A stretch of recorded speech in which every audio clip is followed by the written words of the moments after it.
News on the Hour, sponsored by Progressive Insurance. I'm Jennifer Kuiper. Some 54,000 people in the mountains north of Los Angeles are under evacuation orders or warnings due to a new rapidly spreading wildfire, according to this Castaic resident. I was in a meeting, and within 10 minutes, it went to from like 500 to like 3,000 acres, so it went quick. The Hughes fire has now spread to over 9,000 acres. CBS News Los Angeles' Amanda Sarantino has been watching the firefighting efforts. So those water-dropping aircraft are starting to come into the area. We have several ordered for this area. Hand crews on scene, too. Engines are going through. They are working very quickly to get all hands on deck here. L.A. County Sheriff Robert Luna. It's critical that people are paying attention and they're ready to leave with no hesitation. A half dozen states from Louisiana to the Carolinas remain under states of emergency from the historically cold and snowy weather. At least 9 people have died. CBS's Katie Weiss. From above, New Orleans is as pretty as a picture. But on the ground, the Big Easy's record 10 inches of snow and freezing temperatures have turned roads and bridges into an icy mess. We're going to continue just fighting this as much as we can as far as the temperatures raise and Mother Nature starts doing this work for us. That's Colin Arnold, Director of New Orleans Homeland Security and Emergency Preparedness. In the midst of this cold weather, CBS's Jim Krasula has details on a space heater recall. The U.S. Consumer Product Safety Commission has issued a recall of nearly 8,000 Fornato VH2 whole room heaters. The devices sold on Amazon have the potential to cause an electric shock, resulting in a fire hazard. A female student is shot at a Nashville high school, and another student is wounded before the 17-year-old shooter takes his own life. Student Ahmad Salah was in the cafeteria at Nashville's Antioch High School when it happened. It was a lot of screaming, a lot of terror. People were screaming on their faces. They were scared to die. The Trump administration is preparing to send troops to the southern border. CBS's Cammie McCormick. 1,500 active duty troops will be deployed, though it's unclear exactly where along the border with Mexico, and their numbers could fluctuate. They'll join 2,500 National Guard forces already stationed in the area, and they're expected to provide logistical support to Border Patrol agents, like building barriers. The longest strike in decades by Las Vegas hotel workers has come to an end. The Culinary Workers Union says it has reached a tentative agreement with Virgin Hotels Las Vegas. Pay was a sticking point. The 5-year contract will cover around 700 employees. This is CBS News. Brought to you by Progressive Insurance. You could save big when you bundle your auto, home, motorcycle, RV, or boat. Visit Progressive.com. If you have unfiled taxes or are in debt to the IRS, this is important news. Did you know the IRS has programs specifically designed to help people struggling with tax debt? Powerful tax assistance programs that can save you thousands if you qualify. No one knows these programs better than the experts at Optima Tax Relief, America's most trusted tax resolution firm, A-rated by the Better Business Bureau. Their award-winning team of tax attorneys and licensed professionals have resolved over $1 billion of tax debt for their clients. One call to Optima can start the process, helping to end your worries about wage garnishment, asset seizure, and other IRS actions. Make sure you're getting the best options to solve your tax problems. Call the experts at Optima today for a free confidential consultation. Call 800-343-6460. 800-343-6460. 800-343-6460. Optima Tax Relief. Some restrictions apply. For complete details, please visit OptimaTaxRelief.com.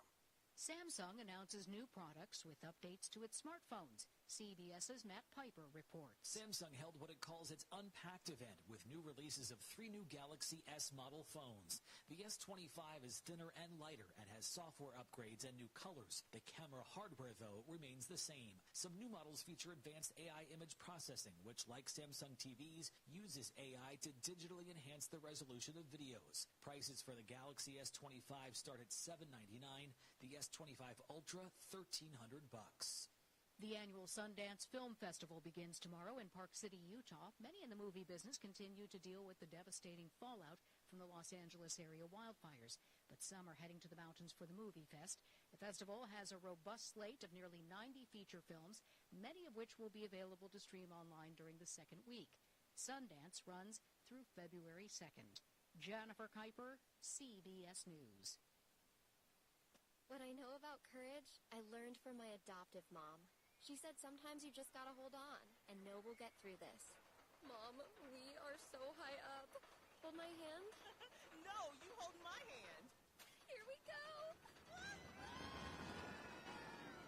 Learn about adopting a teen from foster care. You can't imagine the reward. Visit adoptuskids.org to find out more. This message is brought to you by Adopt U.S. Kids, the U.S. Department of Health and Human Services, and the Ad Council. When you're hiring, have you ever felt like you're missing out on meeting great candidates? It seems impossible to find them. Well, they're not hard to find when you know where to go. ZipRecruiter. ZipRecruiter helps 10 million people with their job search every day.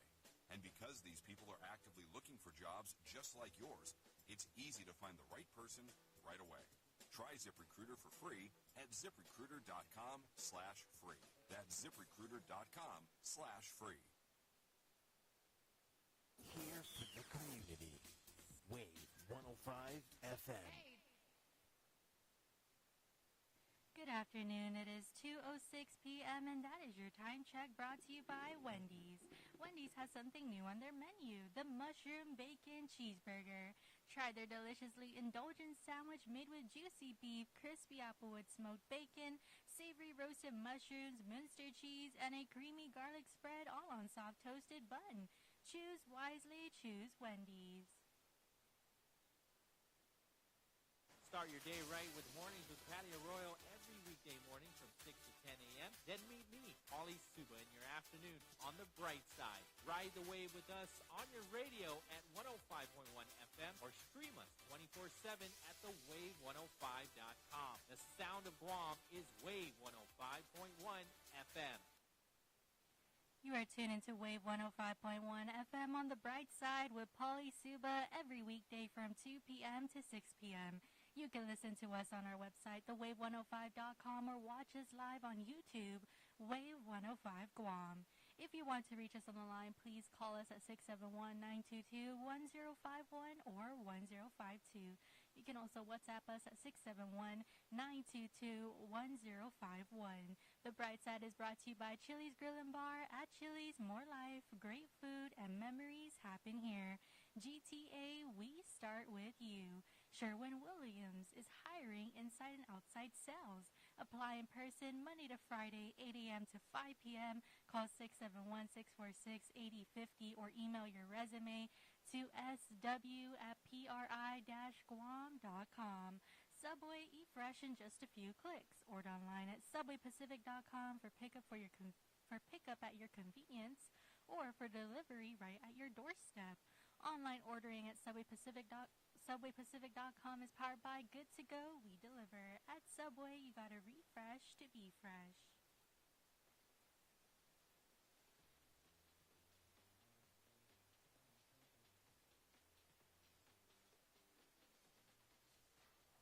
Now's that time for your real deal traffic report here on the Bright Side. Slow traffic on Route 4 in Chalampago if you are heading to the intersection that leads to Route 10, or if you're also trying to make your way to Zonia. Slow traffic on Route 4 in Chalampago and My Road if you are heading to the intersection that also leads to Santa Cruz Drive. Slow traffic on Route 4 in Hagåtña if you are heading to the intersection near the Agana Library, or if you're heading to the intersection on Route 1 near the Chief Kapua Park. Slow traffic on Route 1 into Muning if you are heading southbound to the intersection that leads to Route 30 or near the Jack in the Box restaurant. Slow traffic on Route 1 to Muning north and southbound at the intersection near the John F. Kennedy High School. Slow traffic on Route 3 in Dededo if you're passing the GRMC Hospital heading to the intersection on Route 1. And now for your traffic advisory for the week. From today, Thursday, January 23rd to Friday, January 24th, between 9 a.m. and 4 p.m., motorists are advised that the contractor will continue shoulder work along Route 14B and on the sidewalk into Muning. During this time, expect minimal lane shifts and intermittent lane closures. And that is your real deal traffic report here on the Bright Side. The views and opinions expressed in this show are that of the show host, guests, and callers. They do not necessarily reflect the views and opinions of the staff and management of Wave 105 FM, Glimpses Media, or any of our partners. As we strive to provide quality, respectful, and engaging content, we welcome you to participate in the conversation. Thank you for tuning in to Wave 105 FM, the sound of Guam. Enjoy the show.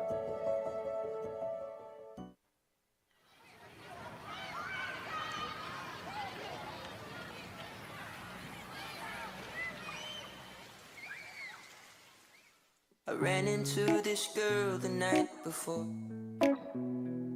She reminded me of a golden shore. She was nothing like your average girl next door. She liked DVDs, tattoos, and Paramore. She'd say Hafa Adai, como por favor. And I'd say sad dispenser to gaigi color. She'd paint colors round the galaxies and more. I ran into this girl the night before. Welcome to it, another Brightside right here on Wave 105, 2:11 in the afternoon. My name is Pauly Suba, hanging out with Issa, our producer. 671-922-1051 is the number, or 1052. We're online, thewave105.com, as well as our YouTube channel, Wave 105.1 FM Guam. In the 3 o'clock hour, I've already confirmed that Mr. Charlie Hermosa is going to be coming in. He's got a new app. There's an app that is available to you. Well, no, it's a website. Sorry, it's not an app quite yet. It's a website, and it's Make Guam Great. I believe it's makeguamgreat.org. And we're going to get more insight on it. And then I wanted to ask him about UAVs and UASs. GPA was using the drones, right, to assess areas over in Sinahanya. And so he's the drone expert that I know about.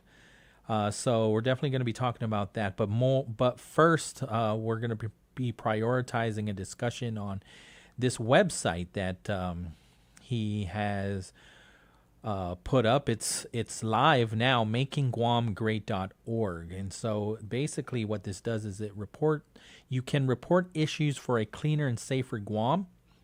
It says join Island Guardians to ensure our island stays pristine, safe, and welcoming for everyone. You know, I had an app called Toka, and it was in partnership with the University of Guam Sea Grant and Department of Agriculture. I don't even think it exists.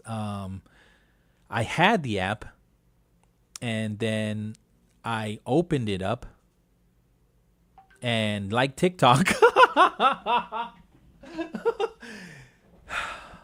I couldn't access it. I think it needed an upgrade because my phone has been upgraded, and so I don't think the app was compatible anymore with the amount of upgrades that I've had since they did that, like back in 2021. I found it because I remember the whole campaign for it. Yeah, 2021. There's even like a ad for it. There's a social media video of it. I called the number too because you can either install the Toka app. It says, your island needs you. # your island needs you. Install the free Toka app in your smart device to help the Department of Agriculture conservation officers put an end to illegal fishing, poaching, littering, burning, and other environmental crimes. You can report it on the Toka app. It's funny because I recently deleted it because it just wasn't opening for me. Or you can call a number, 671-864-TOKA. So I was like, maybe the phone number still works, but nobody answered. And I just called it like at 1:58, 671-864-TOKA. So when Charlie showed me this app or this website, that's exactly what I thought. I remembered. I'm like, wait a minute. DOAG has an app that does this. So we'll have a conversation about it, get some insight more about what it aims to do. But if you just go on it now, makingguamgreat.org, it explains that we want to transform Guam using Island Guardian. With just a few taps on your phone, you can report waste or hazards knowing they'll be addressed quickly. The swift response and community engagement will truly make our home cleaner and safe. It's empowering to play a role in maintaining the beauty of our surroundings. I think also what happened with Toka, and I might be wrong, maybe it exists, just I can't find it in the App Store no more because I tried to download it again. The buy-in from the community. Maybe there just wasn't a buy-in because it's radio silence, to be honest with you. I haven't heard much about Toka in the last 2 years. So we'll have that conversation in the 3 o'clock hour. But this morning, it was a pretty heated conversation with Senator Will Parkinson and Patty Arroyo. And then there were a number of comments coming in through on YouTube and then calls as well about suppressors. This is not new. So Senator Tony Adai introduced the bill back in like 2021, and I went back to the virtual public hearing. This was during the pandemic because they were doing the public hearings.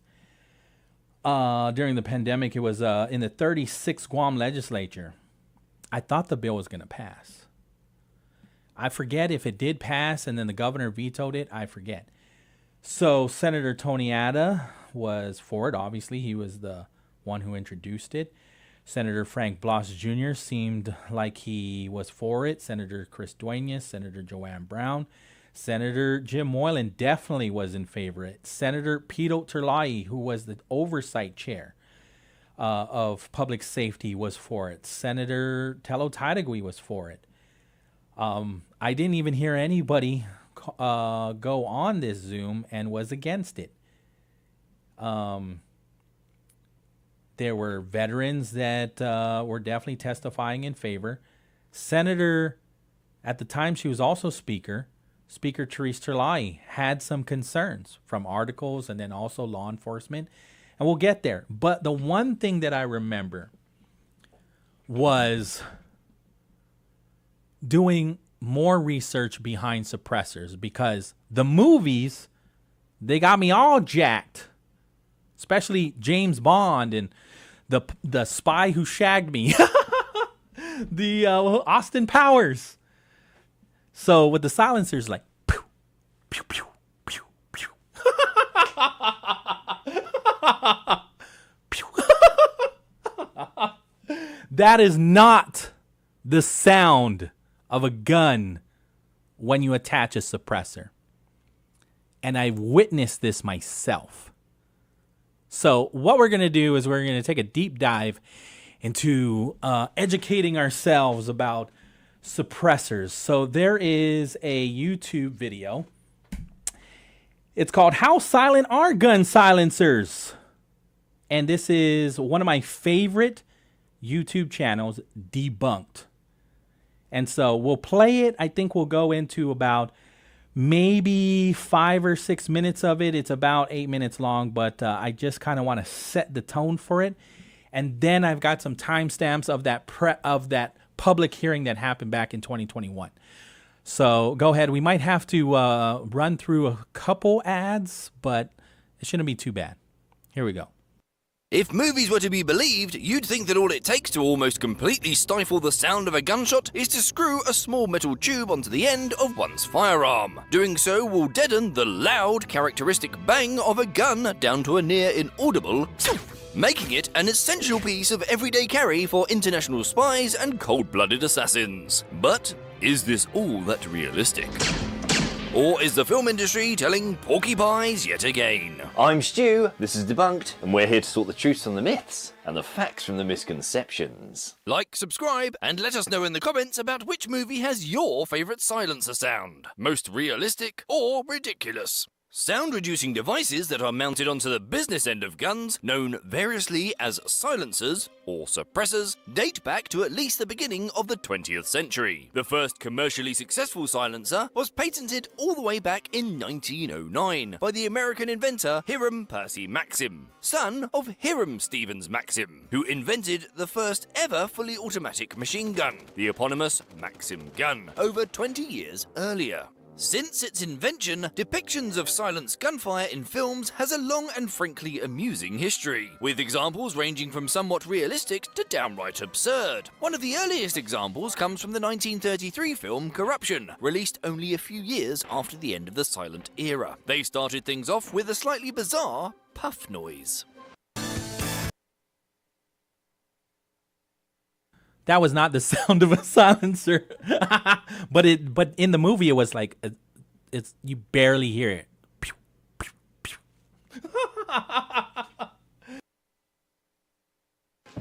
The sounds of silenced firearms continued to develop through the latter half of the 20th century. The 1961 adventure war film The Guns of Navarone opted for a distinctive popping sound. The following year saw The Manchurian Candidate. Is that a silencer? In which silenced guns make a noise closer to a crack. The 80s and 90s integrated the iconic pew sound effect, like here in the classic 1995 Bond movie GoldenEye. And more famously in the Nintendo 64 game. Nowadays, filmmakers appear to opt for a more realistic sound, but at an equally low auditory volume, like this hilarious scene from John Wick Chapter 2. Here, the characters wield silenced firearms so quiet that they are able to have a full-blown shootout amongst a crowd of people in secret. So, that's Hollywood. But what about reality? Today, silencers can be either detachable or integral. Detachable silencers are a separate accessory that are screwed on to the muzzle, preferably while standing in the shadows wearing leather gloves. Integral silencers, on the other hand, are built directly into the gun and can't be removed. Silencers are also not only available for handguns, but for a wide variety of larger firearms such as rifles, submachine guns, and even shotguns. So, how exactly do silencers work? Well, to answer that, first we need to know what causes that classic gunshot sound. Aside from the noise produced by a gun's internal mechanisms when fired, the loud bang of a gun is caused by shockwaves. These are generated both by the rapidly expanding gases exiting the firearm itself and the tiny sonic booms that occur when bullets are propelled supersonically. Though designs vary, silencers generally operate on the same principle. The inside of a silencer is divided into a number of separate chambers by internal walls, called baffles, each with a central hole that allows the bullet to pass through unobstructed. When the gun is fired, the bullet flies through the silencer and out towards its target, while the exiting gases are redirected into the chambers and rapidly decelerated. Thus, the gases exit through the silencer at a slower speed and over a longer period of time, resulting in less noise upon firing. Simple, right?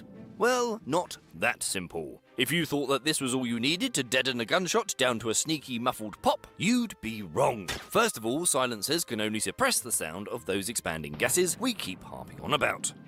Very little can be done about the whip-crack sonic booms that bullets produce when... So you get the point. You're not going to get the pew, pew, pew, pew, pew. But don't take my word for it. Take some experts' words for it. So we are going to... I sent you the link. And then I gave you the timestamp. This, again, is the press release.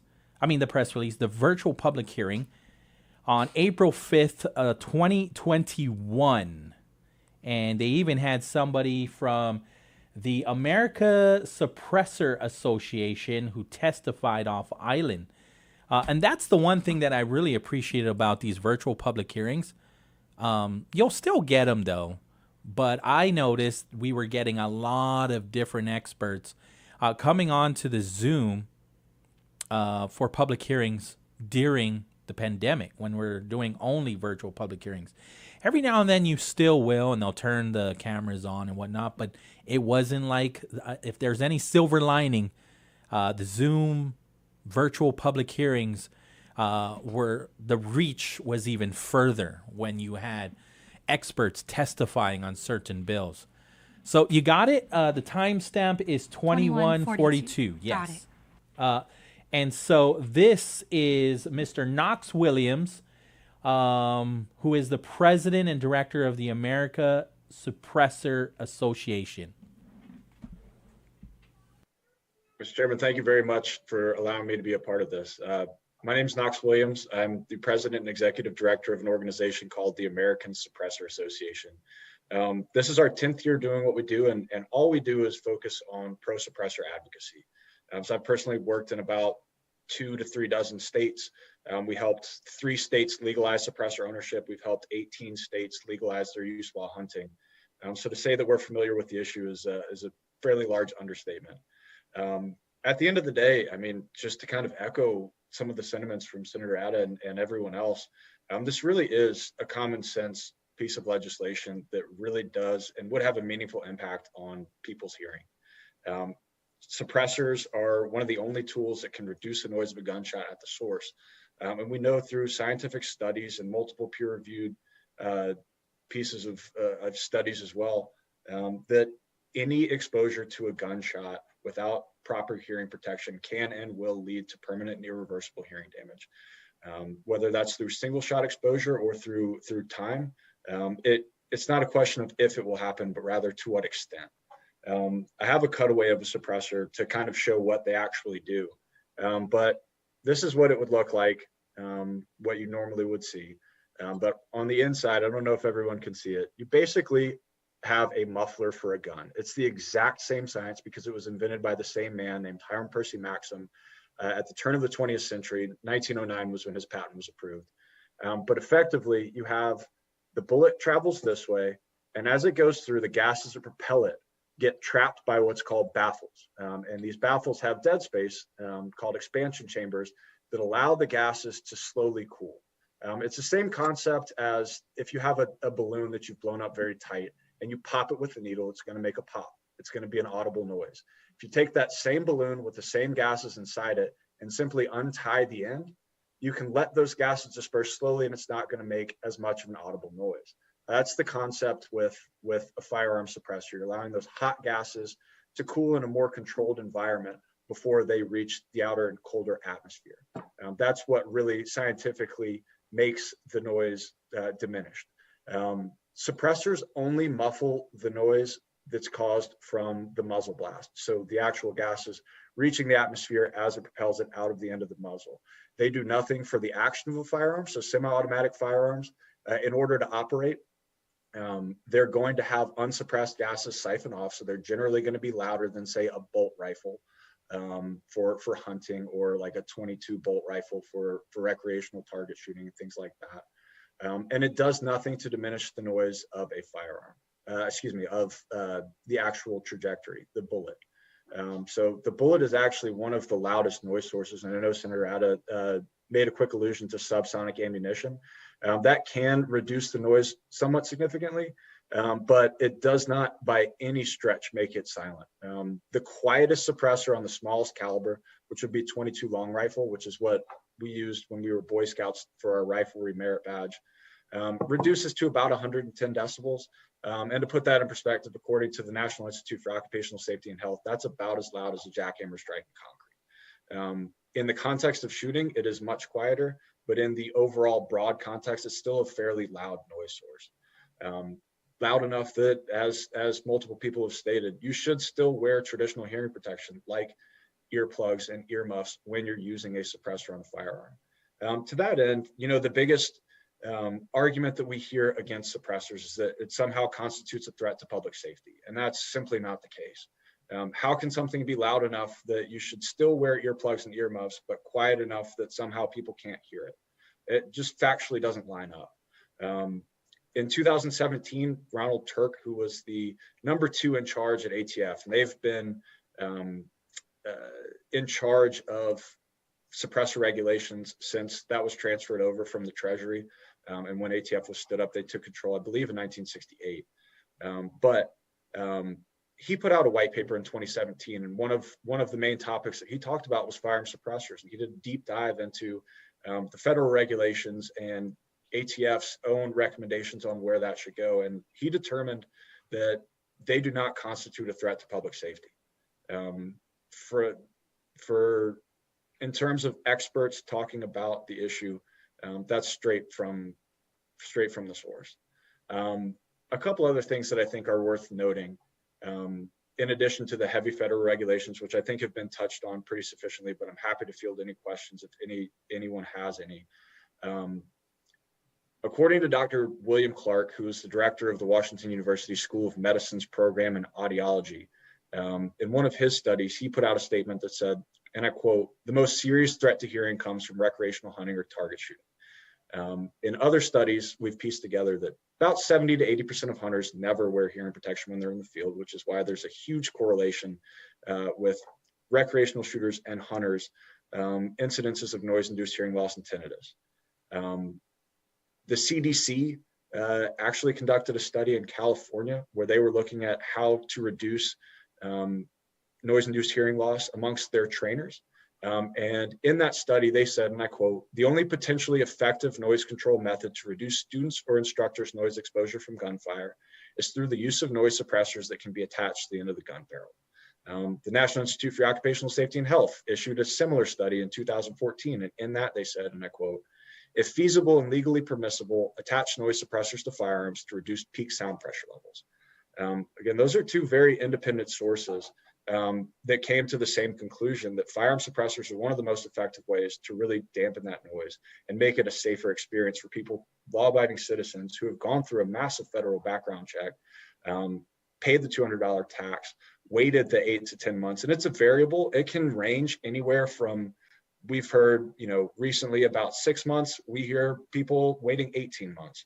So there's no rhyme or reason to it. It is just, it's highly variable. But that's why in 2019, a group called the National Hearing Conservation, which is a private group that we've been working with for a while. We've took them out and hosted some demonstrations with some of their members to educate them on firearm suppressors. They're completely independent of firearms. All they do is work on studying and sharing data and research that the members involved with their association have come up with on noise-induced hearing loss and tinnitus. That is their sole purpose. They came out with a statement to us in a letter, and I'd be more than happy to share that with everyone, where they said, and I quote, "Although firearm suppressors do not completely eliminate the risk of noise-induced hearing loss from firearms noise, the risk can be significantly reduced. Therefore, the National Hearing Conservation Association supports the use of firearm suppressors as a form of engineering noise control to reduce hazardous firearm noise exposures." Again, these guys have no dog in the fight, proverbially, but their intersection is prevention of preventable hearing damage. And that's really what this bill seeks to do and what it would accomplish for the people who chose to go through the process and use suppressors.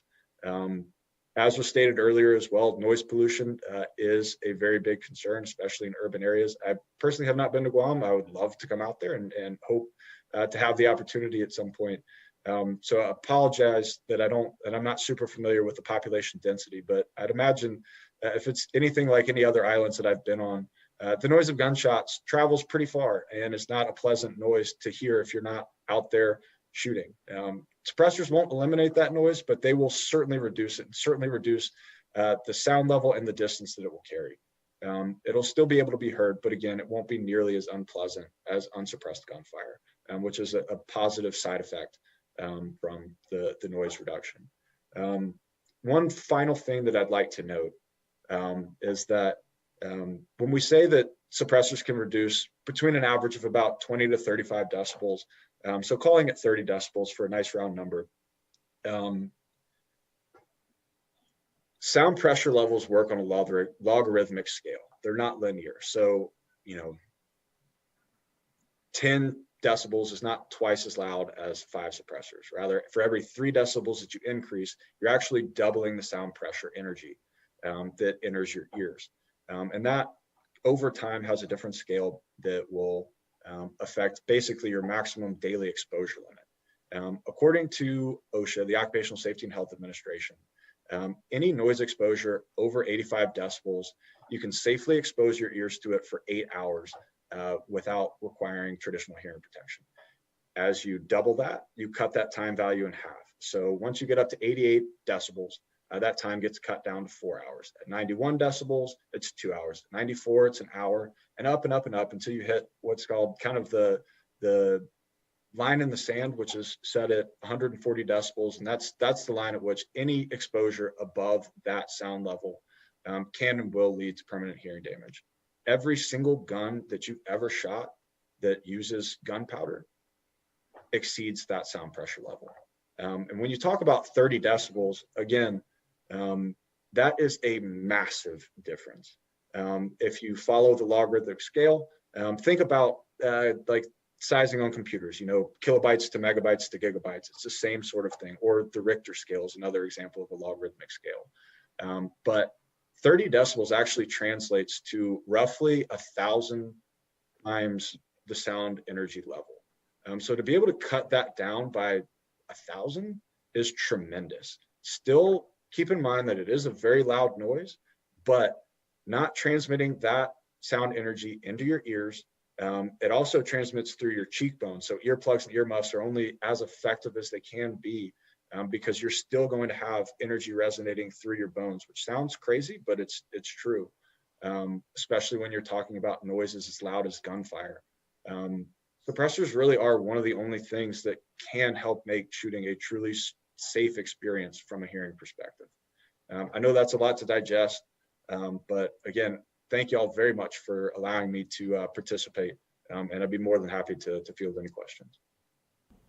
There you go. Again, even if you use the suppressors when you are at the range, you still should wear you should still wear the headsets, and you should or earplugs, and I would do both. I do both, earplugs then the headset, and I have experienced it.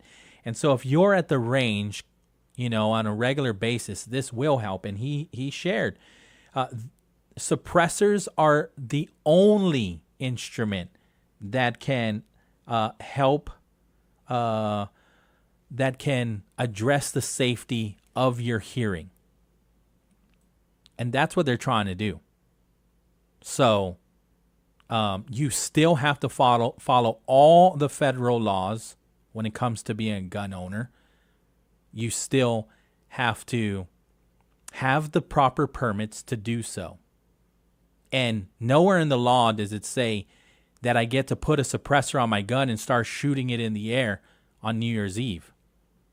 You still must use your firearm safely in a safe, controlled environment, or if your life is being threatened with the castle law and the expansion of. We'll go into that in a little bit too. And then the concerns of law enforcement, we're going to go we're going to fast forward to where Speaker Teresa Laya, she was speaker at the time, is asking those concerns. And then there's a couple responses. Do we need to take a break? Just a 5 minute. Yeah, we'll take the break now, and then on the other side we'll fast forward to that part in the public hearing.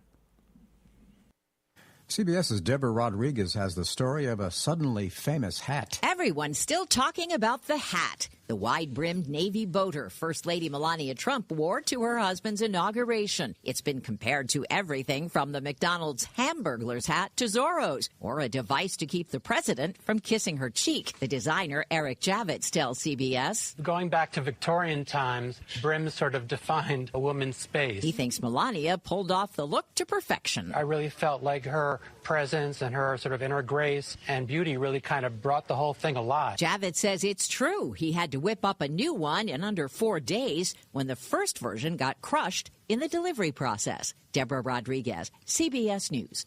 3-time Oscar nominee Ryan Gosling is in negotiations to star in the new Star Wars feature project that will be directed by Deadpool and Wolverine filmmaker Sean Levy. The script is described as in development. Michael Toscano, CBS News. The county just requested more electric charging stations. Orders have really amped up at Able Electric. We need 3 more at First in Maine, and we just got another hotel chain. It's no shock. Able Electric needs able electricians. Grocery store wants charging stations, too. And fast. I need Indeed. Indeed you do. Put our matching platform to work so you can spend less time searching and more time connecting with talented candidates. Visit Indeed.com/credit and get $75 towards your first sponsored job. Terms and conditions apply. Okay, I have to tell you, I was just looking on eBay where I go for all kinds of things I love, and there it was. That hologram trading card. One of the rarest, the last one I needed for my set. Shiny like the designer handbag of my dreams. One of a kind. eBay had it, and now everyone's asking, ooh, where'd you get your windshield wipers? eBay has all the parts that fit my car. No more annoying, just beautiful. Whatever you love, find it on eBay. eBay. Things people love.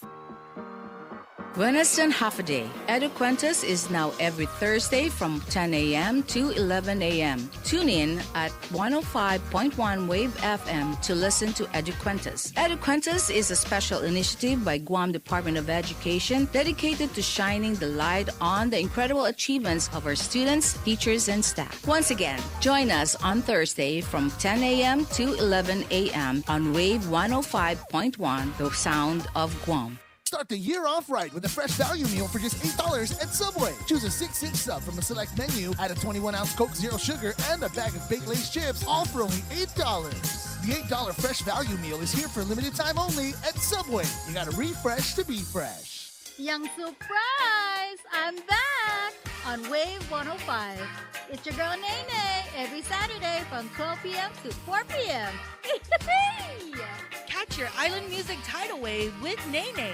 Brought to you by San Lorenzo Laundromat. Hey, what's going on, Guam? Dicey Dice here, and I'm inviting you to join me on Power 98 Monday to Friday from 10 a.m. all the way to 2 o'clock in the afternoon. We are covering anything and everything from entertainment, headlines. We are doing sports, giveaways, and more. And don't forget, the show is all being brought to you by Riga Royal Laguna Guam Resort, McDonald's. I'm loving it. Shouts out going out to Vitali's Italian Restaurant, Wise Owl Animal Hospital, Lotte Hotel, and Golf Espresso. Rolling with Dice in the middays, Monday to Friday, 10 a.m. to 2 o'clock on Power 98 FM. Get ready for an exciting afternoon with me, Ed Suarez, on the Ed Suarez Live Show, Monday through Friday. Tune in for your daily dose of motivation that will kickstart your drive, a self-care corner to nurture your soul, and stay tuned for the games and giveaways. The Ed Suarez Live Show is brought to you by Pure Swing Golf, FHB Health Center, Burger King, Rotary Sushi, GTA, Rui Spa, and Live House Guam. Tune in to Ed Suarez Live on Power 98. KGUM-FM, Aganya, Guam. The sound of Guam is Wave 105 FM. Now's that time for your real deal traffic report here on the bright side. Slow traffic on Route 4A in Talafofo, and this is in between the Cabrera Lane and the Seventh-day Adventist Church. Slow traffic on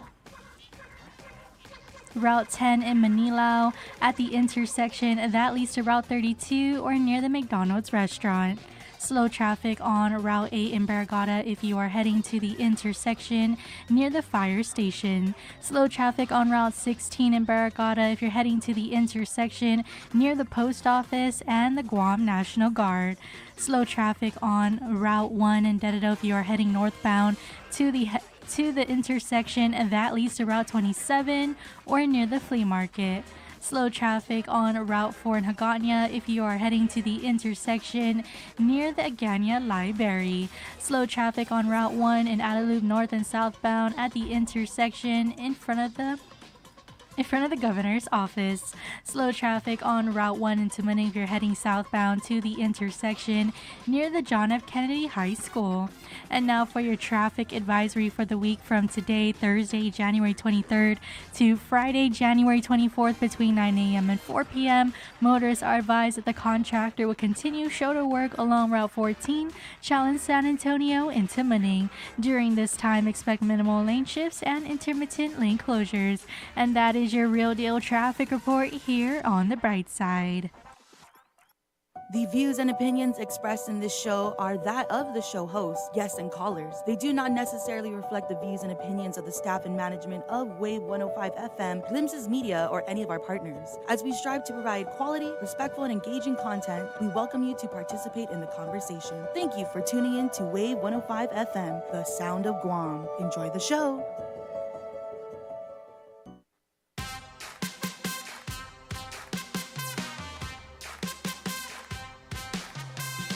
All right, welcome back at the Bright Side right here on Wave 105. And so, like I mentioned, we're going to go back to 2021. There's the public hearing on the very first bill to basically legalize suppressors, right? And so Senator, at the time it was Speaker Therese Talai, who had read some articles and then also had some concerns. Law enforcement officials trying to there's some concerns that we won't be able to figure out where the shot was fired if an individual applied a suppressor to their gun. And so here is a gun enthusiast and highly trained Kenneth Gibbon, I think is his name. I wrote it down. But then also, when you're talking about a firearm is very dangerous, obviously, right?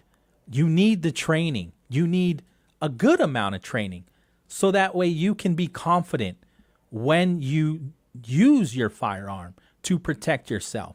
So you do need to be at the range at a very regular basis. And so when we're talking about people that want to protect their ears while they're training, it's, again, statements from experts had said that the suppressor is actually the only equipment that can protect your hearing, because it's not enough to put on extra ears. It's not enough to put on the ear plugs. Put the earplugs in. I call these ears because they were you just call them ears, right? But headset, right? So you put that on too, and you train so you can be confident with your firearm. It's not enough to protect your hearing when you're out there on a regular basis. Okay, so here is the conversation between a couple gun enthusiasts and then Mr. Williams again from the American Suppressors Association and the concerns of Speaker Therese Talai. Thank you also, Mr. Chair, and all of those who testified today. Very helpful testimony. And, you know, I very much understand what you're saying about hearing loss and protection of hearing. And I can see that that's a bigger issue for those who are training regularly with guns, and that, or, you know, at the training ranges where, you know, obviously there are repeated shots being made.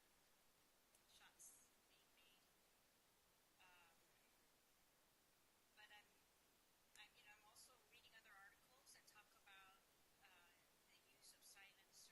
While they might not cut the entire noise down, like some of you have said, that they do distort somewhat, and that it makes it harder to determine where the shot is coming from exactly. And so I'm thinking about, you know, use of guns in the jungle, near the beaches, or even in the neighborhoods, as some of you have described. And even with with law enforcement as it is today, not always available in every one of our communities, you know, wouldn't it be in the best interest of the community to know exactly where these gunshots were coming from, and not for those the location of the gunshots to be distorted in any way? Especially, you know, because Guam is small and there are very few places you can shoot where you're going to be, you know, not close to somebody else. So that's my question. It's about the distortion of you know, where the shots are coming from, and I guess, yeah, that's what these other articles are talking about. That is the concern of the law enforcement when they are concerned. Not all are, but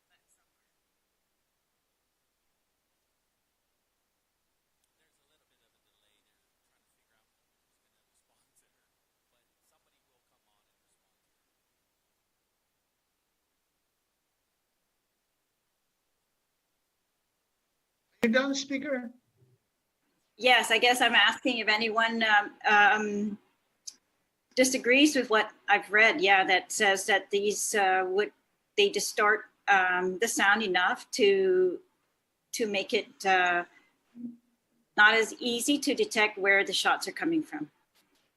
I see Okay, Mr. I guess Yes, have their hands up. wants to say something also. Go ahead, Kenneth. Mr. Gibbons. I understand your concerns, and I've read those articles as well. The ability or the factor of distortion from a silenced gunshot, yes, that does exist. And that is most likely in the event of a single gunshot, okay? And at extreme distances. I'm not sure if you're aware that a single unsuppressed gunshot in a residential community, in a urban environment, goes largely unnoticed anytime it happens. A single unsuppressed gunshot will go largely unnoticed, okay? So again, being that suppressors do minimize the sound to, not saying a hearing safe level, but they do minimize sound or lessen the sound by 30 decibels. Multiple gunshots from a suppressed weapon, you will be able to determine where that gunshot is coming from. And if I'm not mistaken, there's actually technology out there that's used by law enforcement in large metropolitan cities. If I recall correctly, I think it's ShotSeek or ShotFinder. In large metropolitan cities like Chicago, New York, Detroit, they employ this technology. It's actually microphones that are placed on the rooftops of buildings. And even in a large metropolitan city with all the background noise, this technology can pick up and determine the direction of a suppressed gunshot. So your concerns of a suppressed gunshot, distorting the noise and not being able to find the location, I think that's largely unfounded. Well, I'm not sure we have that technology right now. So this bill intends to go into place immediately if passed. And so, yes, that is a concern. And no, I have not noticed that a single gunshot in a neighborhood would go unnoticed. I think that's up to debate. That doesn't sound accurate to me, especially where I live. I think I hear gunshots and I can hear one or multiple. Ms. Regis, you had your hand up. Did you want to answer? Oh, I can speak after Mr. Williams. He had his hand up. Okay, Mr. Williams. Speaker, thank you very much for allowing me to help address your question.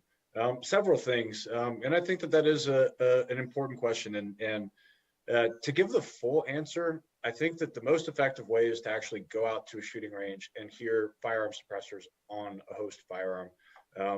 I apologize that I can't be there to do that with you right now, because I think it really is one of those situations where hearing it truly is believing it, where it translates directly and you really gain the firsthand knowledge and that tacit experience to be able to understand that they don't distort it the way that the media will lead you to believe.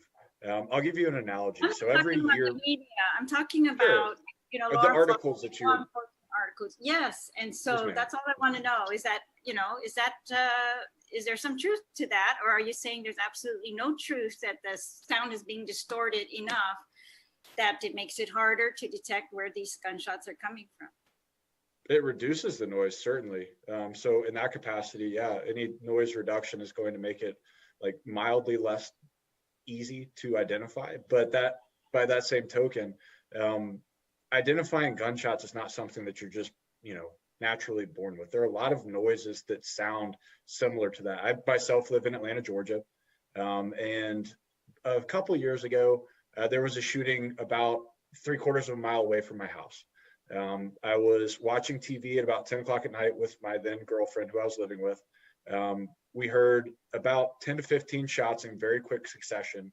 She thought they were fireworks. I immediately knew they were gunshots. And that was just because I've been exposed to a lot of gunshots and she hadn't. So in that regard, gunshots often in urban areas especially do blend in with car backfires, with any sort of loud concussive noise. People often do think that they're fireworks and get them confused. And to Mr. Gibbons' point, with a single shot, perhaps, but with multiple gunshots, you're absolutely going to be able to identify them.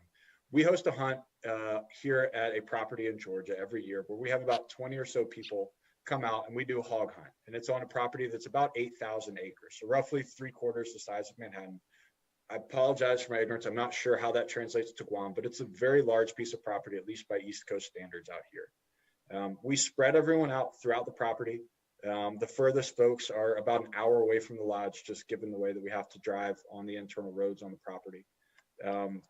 And every single gunshot is heard by everyone on the property, even though you're using suppressed firearms. So to the extent that, you know, perhaps in a jungle, you might not be able to hear and discern the noise of a suppressed firearm, I can say with firsthand knowledge, that would be inaccurate. In an urban environment where it does get clouded and masked by other loud noises, it's just not going to carry nearly as far. And that's just by virtue of the fact that there are other noises competing with that. So it's going to kind of blend in quicker than it would in a quieter environment, if that makes sense. Another thing to Mr. Gibbons's point, and you did address it, y'all do not have Shot Spotter. That's the name of the microphone array technology. But based on their company statements, their microphone arrays can identify suppressed gunfire. So scientifically, it doesn't mask it enough for technology to not be able to identify and pick up the direction and geolocate the noise based on it. It's whether or not you have a trained ear, and I would counter that the difference between someone who can identify suppressed gunfire versus unsuppressed gunfire, if you can identify one, you'll be able to identify the other.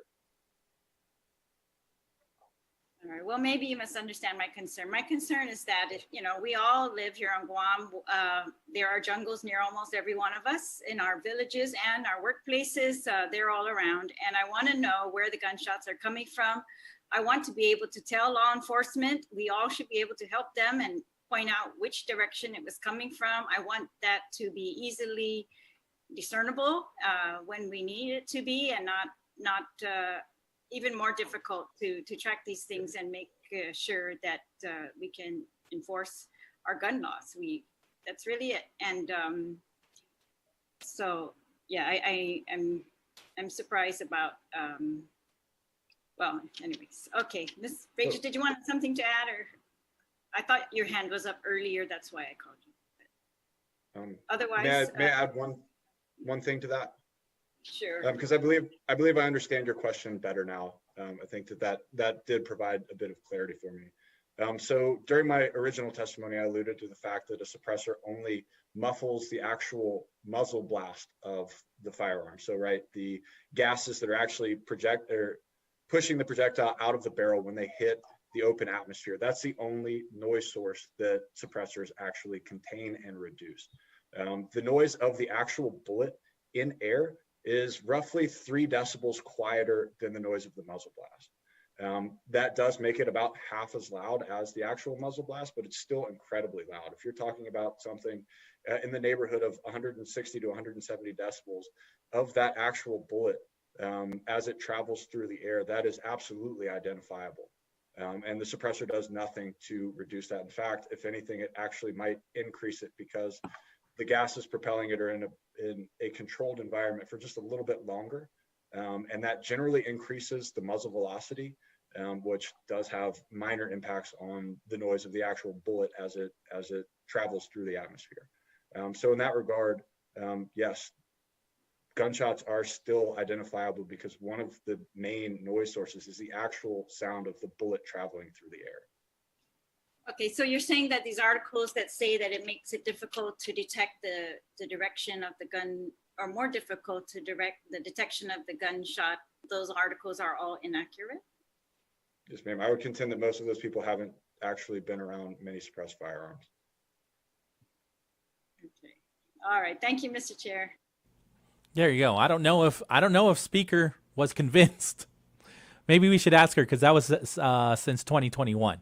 But again, Mr. Williams says suppressors only reduce the muzzle blast, not the noise of the bullet traveling through the air, which is still very loud and identifiable.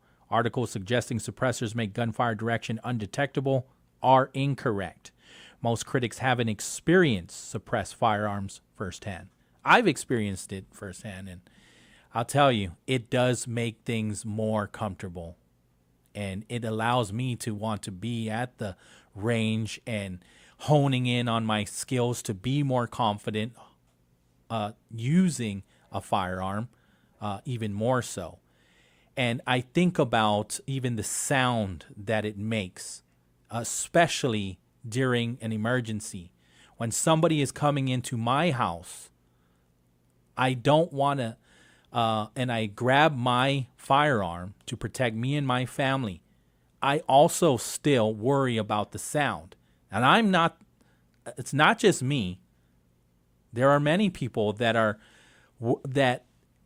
affected by the sound, and maybe your training becomes affected by it because you shoot to stop, right?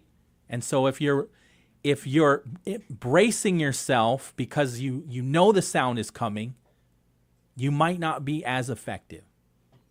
3 o'clock on the dot, we are going to pivot the conversation. There's a website that is out. It's called Make Guam Great. Mr. Charlie Hermosa is behind this initiative. So Charlie's going to be coming in, and we also have, he brought in a friend too, Dong Yun Lee, and we'll learn a little bit more about how he is also associated with this app. Or with drones, because that's also why I brought him in. Okay, 3:01 in the afternoon. We are KGUM FM in Hagåtña, Guam. KGUM FM, Hagåtña, Guam. The sound of Guam is Wave 105 FM. This is CBS News on the Hour, sponsored by O'Reilly Auto Parts. I'm Jennifer Kuiper. The latest fire to break out in Southern California is about 15 miles north of Santa Clarita. Some 54,000 people in Castaic are under evacuation orders or warnings. CBS News Los Angeles' Amanda Starantino has been watching the Hughes fire. The smoke is blowing towards those neighborhoods. So right now the fire is burning through a lot of vegetation and brush right next to the lake. It is very, very dry over there. But the concern is there's a lot of homes in this area in the direction the wind is blowing. L.A. Fire Chief Anthony Maroney. We are going to be on scene all night long, gaining more perimeter control, making sure that we can put out the hot spots, and then have enough resources and staging that if we do have a flare-up, we can move those resources to the fire line. So we already have a plan for tonight, and we're making orders for tomorrow.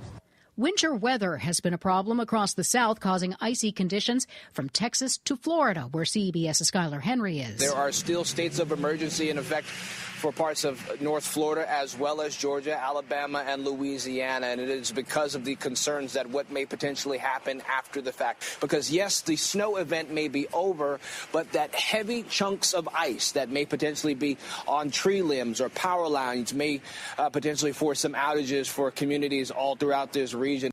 One student is dead and another is wounded after a third student opened fire today in a cafeteria at Antioch High School in Nashville, Tennessee. Police also say the 17-year-old shooter then shot himself and died. Motive unknown. The Trump administration has fired U.S. Coast Guard Commandant Admiral Linda Lee Fagan, the first female uniformed leader of an armed forces branch. CBS's Charlie D'Agata has more. Her primary job was heading up 57,000 personnel. That's a 4-year term. She'd only served 2 of those. Many people believe she was instrumental in turning around the Coast Guard's recruitment issues, and responsibilities include maritime, border security, crisis response. President Trump has made it clear he wants to reduce the size of the federal force, and CBS's Christopher Cruz reports. Federal workers have been ordered to return to the office 5 days a week. Tens of thousands of senior employees may lose their civil service protections, and Trump has put a hiring freeze in place. Some federal employees told the Washington Post they fear their careers are in jeopardy. Others believe Trump's moves are designed to push people out of the federal workforce. Hundreds of LGBTQ plus couples in Thailand are expected to make their wedding status legal Thursday, the first day a law takes effect granting them the same rights as heterosexual couples. It makes Thailand the third place in Asia to legalize same-sex marriage after Taiwan and Nepal. This is CBS News. Think O'Reilly Auto Parts for all your car care needs. Get the parts and service you need fast from the professional parts people at O'Reilly Auto Parts. Wesley is a truck driver. I drive a truck, and I love what I do. A truck driver with IRS troubles. They told me I owed them $43,000. It got really bad. Quite a few letters in the mail. They were talking about wage garnishment, coming after my house, my car. Yeah, they don't play around. I seriously thought that I was going to lose everything. One sleepless night, Wesley finally made a call to Optima Tax Relief at 2 a.m. Kind of figured I'd get a machine, but I didn't. I actually got to talk to an actual person in the middle of the night. He found just what he was looking for. Oh, they were great people. You need a team of people that know what they're doing. Optima Tax, they know what they're doing. Optima Tax Relief came through with flying colors. I saved an incredible amount of money. Happy don't even come close. I was absolutely overjoyed. Take Wesley's advice. If you're in any kind of trouble with the IRS, call Optima Tax Relief. Don't trust anybody else. Call Optima for a free consultation. Call 800-343-6460. 800-343-6460. 800-343-6460. Optima Tax Relief. Some restrictions apply. For complete details, please visit OptimaTaxRelief.com.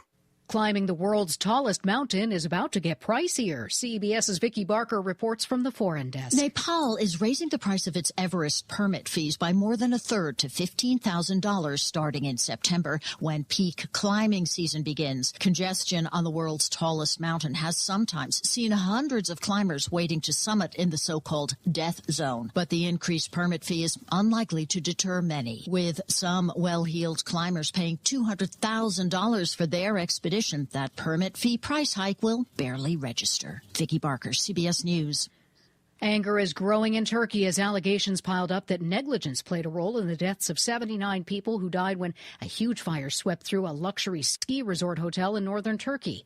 With that nation observing a day of mourning, grieving families began burying their dead. As flags fly at half-staff, 12 of the 51 injured are still in the hospital, including one in intensive care. Jennifer Kuiper, CBS News. When you're hiring, have you ever felt like you're missing out on meeting great candidates? It seems impossible to find them. Well, they're not hard to find when you know where to go. ZipRecruiter. ZipRecruiter helps 10 million people with their job search every day. And because these people are actively looking for jobs just like yours, it's easy to find the right person right away. Try ZipRecruiter for free at ZipRecruiter.com/free. That's ZipRecruiter.com/free. The impact of a meal goes well beyond feeding our bodies, because feeling full can sound like this. How did the interview go? I did it! I got the job! I can't believe it! And like this. Mom, I got first place at the science fair with my volcano project. That's amazing, sweetie. Congratulations. Because when people are fed, futures are nourished, and everyone deserves to live a full life. Join the movement to end hunger at feedingamerica.org/act now. Brought to you by Feeding America and the Ad Council. Feeling good, getting things done. Wave 105 FM.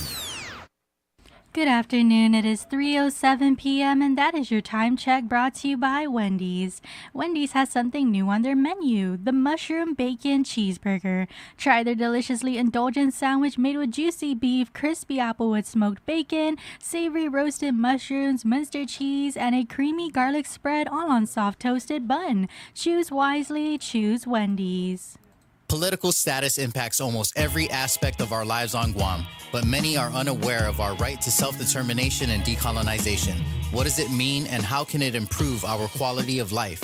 Join the conversation, ask some questions, and learn more about your right to self-determination and the 3 legitimate political status options for Guam. Tune in to Challenge the Status Quo every Monday from 10 a.m. to noon on Wave 105.1 FM, presented in partnership with the Mission on Decolonization and Glimpses Media. The Bright Side is brought to you by Chili's Grill and Bar. At Chili's, more life, great food, and memories happen here. GTA, we start with you. Sherwin-Williams, ready for a fresh start?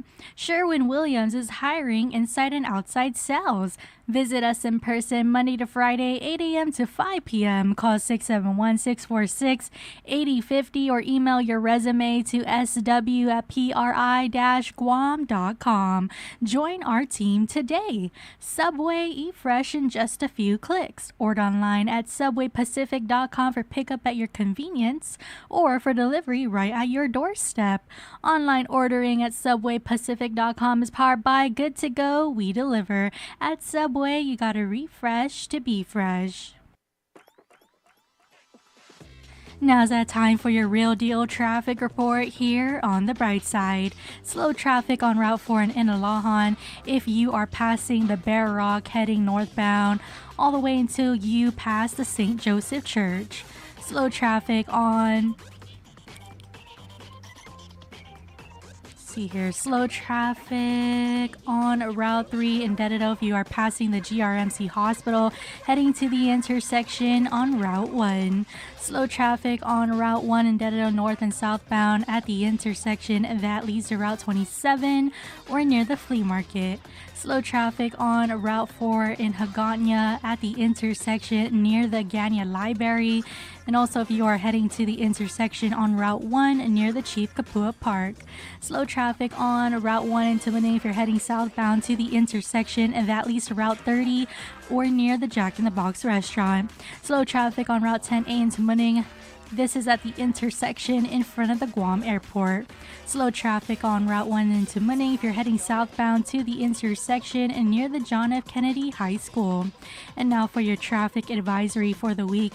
From today, Thursday, January 23rd to Friday, January 24th, between 9 a.m. and 4 p.m., motorists are advised that the contractor will continue shoulder work along Route 14B and on the sidewalk in Timaning. During this time, expect minimal lane shifts and intermittent lane closures. And that is your real deal traffic report here on the bright side.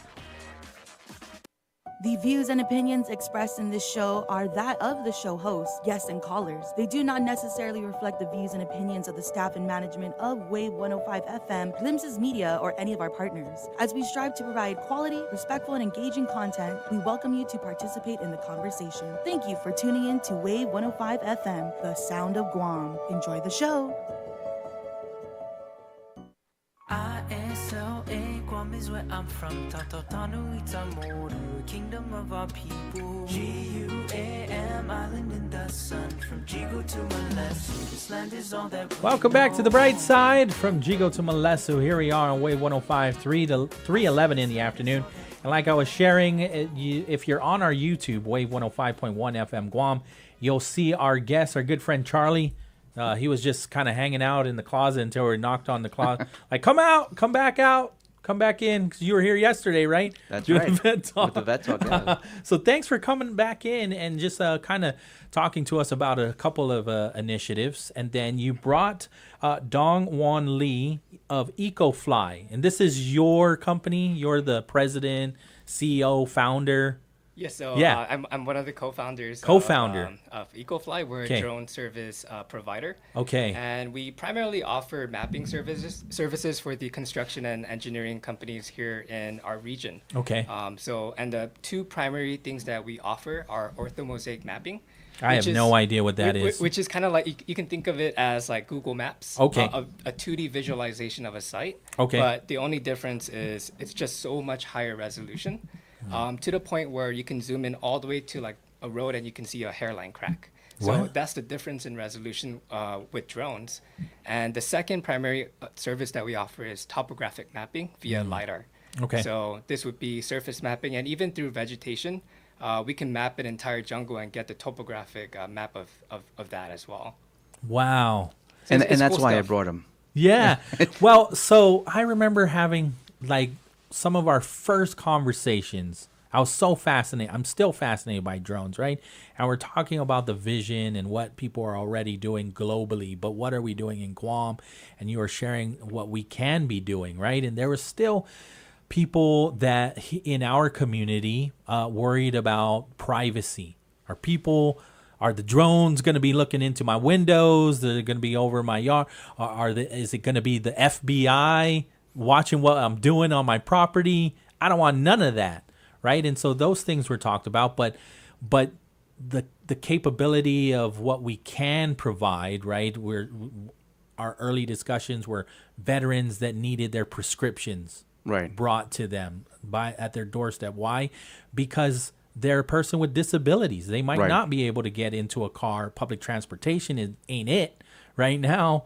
And so you can utilize these drones to bring the prescriptions to them. Drop life-saving equipment to somebody that's out in the water. Right? Or in the jungle.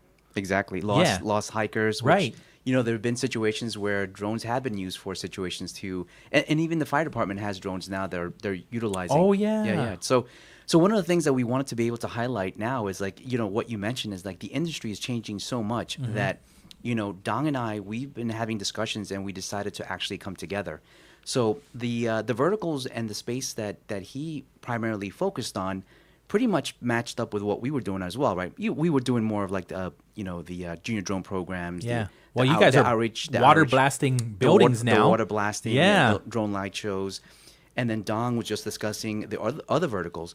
And so one of the things that we started to see was that if we were to come together and be able to collaborate into sort of focusing on certain verticals are actually, because it's a business, right? So we have to be able to see exactly where the revenues are going to come from.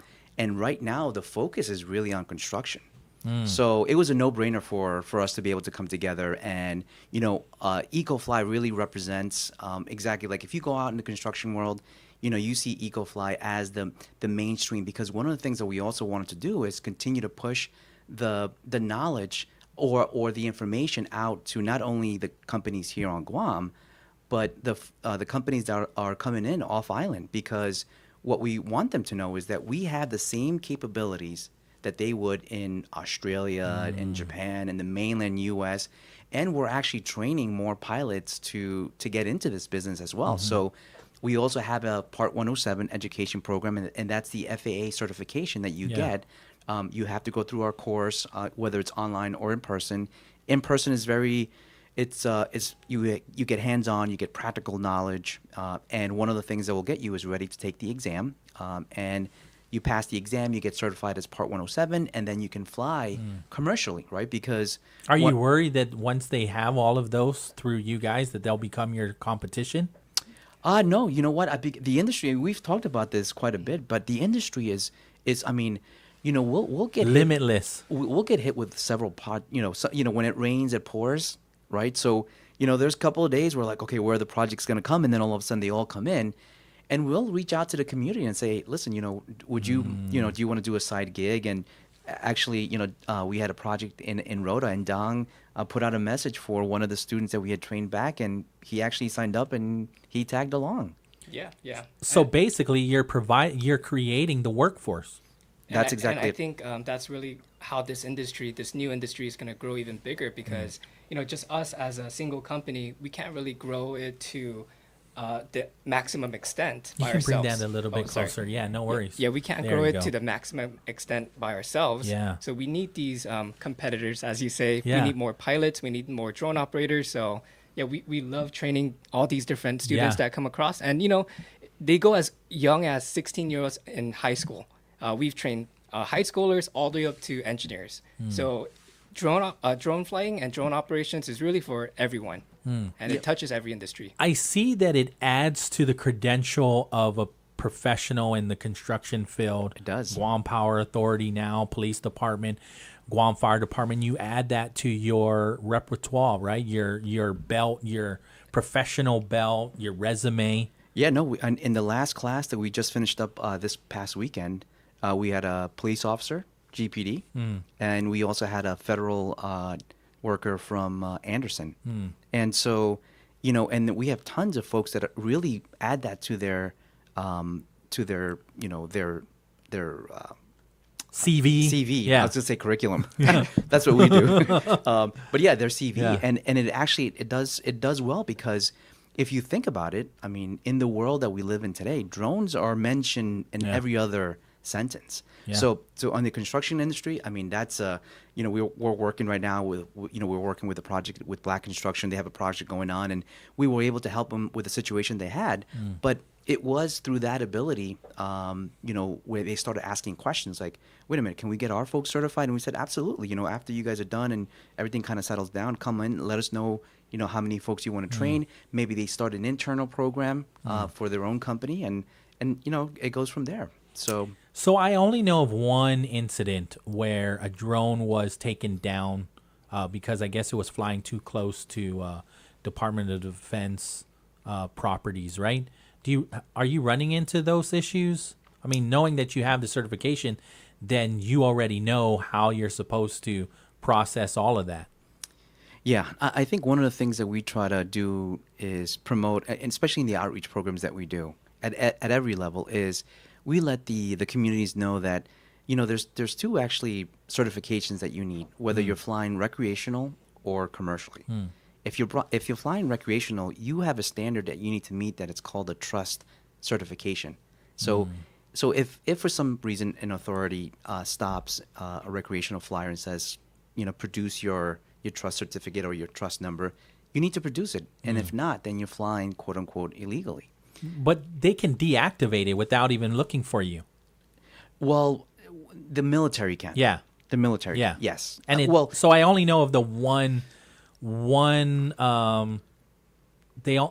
only one was reported. I'm not sure if any others have been, but do you know of any instances where the military just dropped one of your drones, maybe miscommunication or anything like that? Because now there are a number of military projects all over, and we might not know that you were in an area that couldn't. Because when I was even looking at the map, I was actually overwhelmed about how many areas are a no-fly zone area. Right. Like even the Aspen Park, you can't. I'm that's National- a recreational National Park. area. Yeah, you can't fly there. And, Guam has two airports, the Guam International Airport and the Anderson Air Force Base Airport. Right. And what we call in that area is a controlled airspace. Controlled airspace. Yeah. So anytime there's controlled airspace, it's surrounding an airport. Mm-hmm. And to fly in this controlled airspace, you need authorization from the FAA. Just because you're certified as a remote pilot doesn't mean that you can fly. Just because you have a license to drive your car doesn't mean you can drive right into the Anderson Air Force Base gate, right? So, they made it very easy to get these authorizations just using apps, and it's instantaneous authorization as well. So you just kind of state where you're going to fly, create your polygon of where, to the extent that you're going to fly. Let the app know how high you're going to fly, and it will let you know how high you can actually fly, whether it's 0, you can't fly there, or whether it's 400. And you just select that, when you're going to fly from this time to this time, and you submit an application, and within 2 seconds, you can get that authorization to fly. Nice. Yeah, because I also know Retidian is an area that that is a controlled airspace.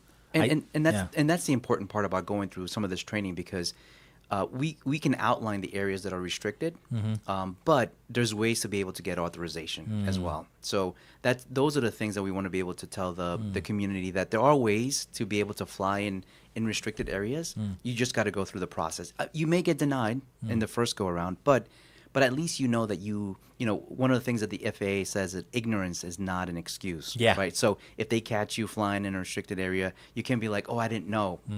Okay. So the FAA doesn't take anything down. They'll record. They know who's up in the air.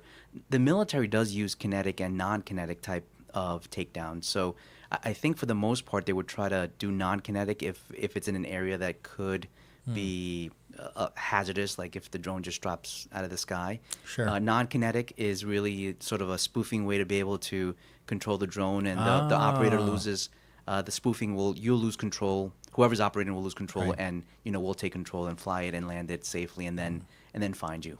What's your guys' take in New Jersey?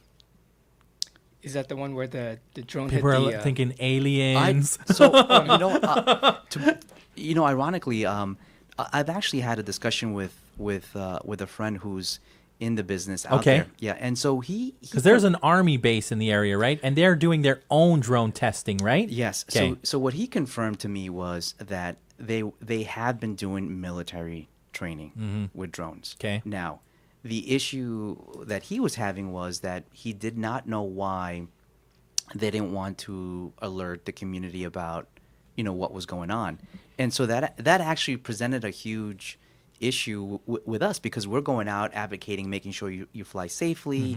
And then what we don't want, we don't want restrictions. I mean, we want to be able to fly our drones and get amazing shots, but we don't want, the governor of New York and the governor of New Jersey we're asking the FAA that they wanted local jurisdiction to be able to create their own. No, so then you're going to have federal no-fly zones, and then local, and then when you look at the map, you're going to have 0 areas to fly. Right. So we don't want that.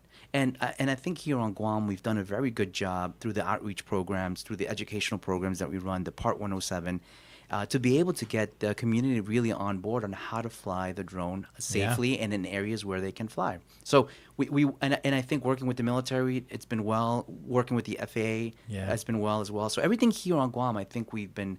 I mean, here and there, we've noticed. We've gotten reports. We'll get. Do you know if this is legal? They'll take a picture, and most of the cases are drones that are flying close to somebody's property. And can I take it down? And one of the things that we will say is do not take any drone down, because even though Marjorie Taylor Greene says she's shooting them out of the sky. Yeah, no, I mean, and if it's on her property, she has a right to, I guess. If it's on physically, if it's physically on the property, it's a different story. But if you don't own the air, just as a commercial airliner can fly over your house. Yeah. Drones are classified as aircraft. So they can just as well fly over your property. But more importantly, why you shouldn't shoot down a drone from the sky is in FAA aviation industries, number one is safety, right? And when you shoot at these drones, you're going to cause an unsafe environment for everyone, including property underneath that drone when it falls out of the sky. And the battery that is powering the drone, when the bullet pierces it, you may cause a fire too. So you really do not want to shoot down a drone. It's classified as an aircraft. So shooting down a drone is the same thing as shooting down a commercial airliner. So that's a federal. It's a federal fine. Fine and felony. It could be. Absolutely. So yeah, I mean, even though we're using the word drone, FAA classifies them as aircraft. Because you have the official words UAV and UAS. UAS is the system that pilots the UAV. Can you explain all UAV? Unmanned vehicle, right? Aerial vehicle. Aerial systems. And for us, we're classified as SUAS. Okay. It's a small unmanned aircraft systems. Okay. And it's really just a weight classification. So anything from 0.55 to 55 pounds. So above 55 is now a UAV. It's a UAS. Oh, UAS. UAS and UAV interchangeable. Yeah. So if you include like the controller systems and everything all together, then that's when you would classify a unmanned aircraft, UA, as a UAS. And then with the weight classification between 0.55 and 55 pounds, that's an SUAS. Okay. And that's where the federal regulation of Part 107 governs small unmanned aircraft systems. Got it. Okay, understood. Because that's the whole premise of why when I saw the press release coming in from Guam Power Authority, I'm like, I wanted to go talk to Charlie about this, right? And how, look at this. Here's our public utility service that are using drones now to do some of the work and take visual photos of some of their power lines and their equipment. I mean, right on. And that's what we've been looking for, right? I mean, and I think GPA is really leading the way. I mean, GPD, GFD, I think that, they're really on their way as well. But, for the power, water, I mean, there's so many applications that drones can really apply and utilize. But just to see that in action is really great. So, the one thing also is, the one thing that I will throw out is, and, Guam they rolled out a program in 2001 or 2002, and they had a grant out, but we don't know. We're trying to find out exactly what happened with the program, but I think it was a program to train government agencies on getting certified. And I think this is where a lot of the local GPD, GFD, customs, they all kind of went through this pipeline, and they were supposed to roll out a Guam drone program. So we're trying to find out exactly what happened with that Guam drone program. So they're not coming to you then? We don't believe that the individuals. I don't think these came through our classes. Maybe they went off island. These guys? Yeah. I don't think so. Yeah. So I think they might have gone through that program that was established a couple of years ago. But we wanted to find out because one of the things that it was in the initial rollout was they wanted to legitimately start a Guam drone program that, does the things that we've been trying to promote. But just like other things, it kind of just died. It went somewhere. Sure. And we need to revive that back up because, now GPA is using it, right? So good on them. And there's other applications with other agencies, DPW. They can map the entire island. I mean, we can show them what type of resources they can actually get the data sets. Right now they're using satellite imagery.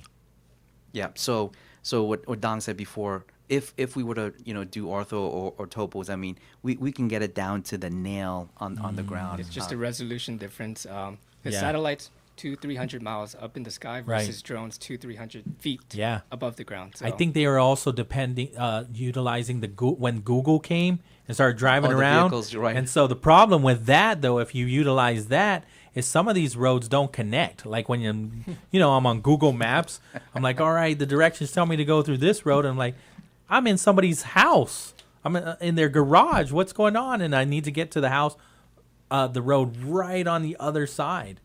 And so it's not as accurate. I mean, Google, the Google vehicle needs to get over here. Right. Again. Right. No. to fix all of that, or start using the drones to connect all the dots. And it's like similar to some of the folks on the mainland where they knew they were going around to the different states knowing that they were and they were popping up in every single. And if you go down and then you start looking at the street, you'll see those people still there. Yeah, that was so funny. But so those are the applications that we're trying to push through creating a program that would allow all these agencies to see really the data sets that can be created with drones. I wanted to give you the opportunity to share with our audience where people can reach you, and if we didn't frame it correctly, I'll give you the opportunity to frame your company more so and how they can reach you. Yeah, I mean, you can reach me at my cell phone number is 671-988-1532, and my email is dwl@2cofly.com. Nice. And then your website? And our website is www.2cofly.com. Right. That's 2cofly.com. And again, you mostly work with construction companies, right? But you can work with a number of businesses and individuals and also get certified. Yeah, what we do is we work with a variety of people. One recent project we did was out in Pohnpei for the Pohnpei government. Wow. They're doing some large-scale development out there, and they needed to map out certain large plots of land. And we ended up mapping about 7,500 acres of land, including the airport itself. So there's that use case for developmental purposes. But another project we did was for archaeology. We went out to Palau, and we mapped the village of Aimalik because there's these hidden terraces underneath the vegetation. And what's great about LiDAR technology is that we can map this mountain, and through software, we can remove all the trees and just see the bare earth. And, through that, we were able to see these incredible terraces being shown, and it was just amazing. So there's just so many different applications. Like Charlie said, we recently went to Rhoda, and that was for US EPA. They needed to do an inspection, so they hired us to do orthomosaic mapping, LiDAR mapping, and thermal mapping as well. So it's just a whole host of things that you can do with drones. Wow. But then again, this all starts with knowledge and training and getting certified, right? Because just like how we need to get a license to drive a car, if you want to fly a drone, you need to get certified. And there's two types of certification. The trust certification, which is for recreational flyers. So anyone who's flying drones at least needs this. It's completely free. It's online. But if you want to use drones for anything other than recreational purposes, which is commercial purposes, like what GPA is doing, then you would need to obtain the Part 107 certification. And that's what our workshop and our online course is tailored around. Nice. Yeah, and right now we're having one workshop every monthly workshop right now. So they can go online, at EcoFly and look at the education side. And you will see two different tabs, one for online training and then one for the workshop. Yeah. And so the workshops are the ones being held once a month. The next one's going to be in February 21st. And so, the seats are filling up fast. I mean, the numbers, everybody's coming back from the break, so now it's really starting to take off again. But yeah, I mean, I'll send you a file, Pauly, and you'll see exactly what the LiDAR does. And you can you see how it peels the layers all the way down to the ground, and it's cool. amazing. Yeah, it's amazing. Some friends of mine were showing me. I guess they were interns with the NASA spacecraft. Yes, and they were doing stuff with just shooting into the oceans and our reefs, and seeing how they can identify coral bleaching. Yes, and how we can prevent that, and monitoring the heat and all of that stuff too. It was pretty impressive. Yeah, so I think they were using that was called MIDAR. Yes, MIDAR. Yes, and with the doctor from Miami, Florida, came out. That is right. Yes. Yeah. Yes, it's amazing. Yeah, and some of the models that he shows is he's looked at sunken ships, and he'll just peel the waters, or the water right down to the bare bone, and then you actually just have a boat or a ship on that mountain. It's amazing. So that's the technology that we have here right now, and that's what we're trying to really promote. Nice. Is there anything else that you want to share? I know we're going to pivot to a whole nother conversation. I'm not sure if you wanted to stay for it or not. Yeah, no, we're definitely here together. But okay. the other part that I wanted to is the other part about this whole collaboration, or sort of joint venture or merging, is the fact that we also have a marketing, a content side of the house, which that is he's the mindset as well, with the creative mind of being able to capture these amazing shots. So this includes videography, the still shots, using drones. I mean, and that's another dynamics of being able to utilize drones when it really comes to videography. And great, everybody goes out and gets these amazing video shots. But when you really start learning the mechanics of really capturing those, what they call those money shots, it is absolutely amazing what you can do with drones and videography and still shots and and that. So the company's called Clara M. And if you want, I do know Clara M. Oh, you do? Okay. You do? That's you? Oh yeah. Wow. Yes, I follow you on Instagram. Oh, that's awesome. Yeah. Yeah. I mean, so that's the content. I know exactly what you're talking about. It's cool too, because I noticed drones are being utilized at sports events now, and they're getting tighter shots, really cool aerial shots, and then even getting lower. I saw it in arenas, at concerts, right?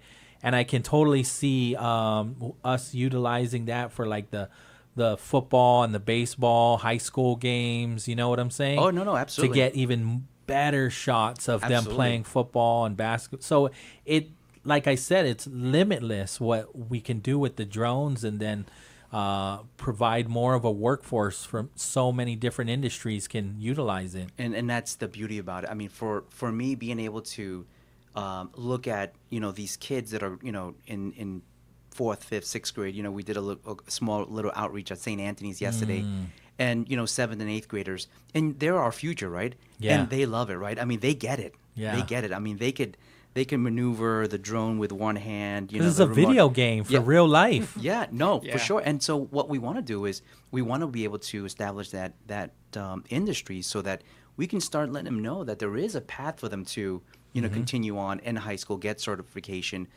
go to trades, or go to UOG or GCC, and graduate, and then come back to the industry and work in the drone industry, because it's going to be completely different.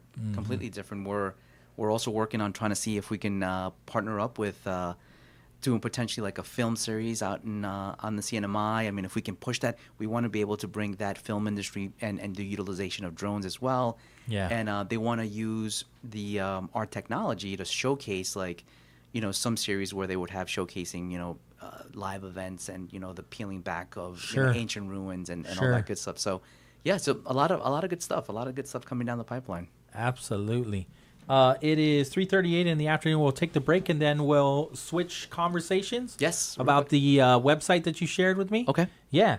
All right. So don't go anywhere. We're going to start talking about an app that Charlie sent me. I was looking at it last night, and then earlier today. It's called MakeGuamGreat.org. So we'll peel that open and have that conversation on the other side of this. This is Wave 105.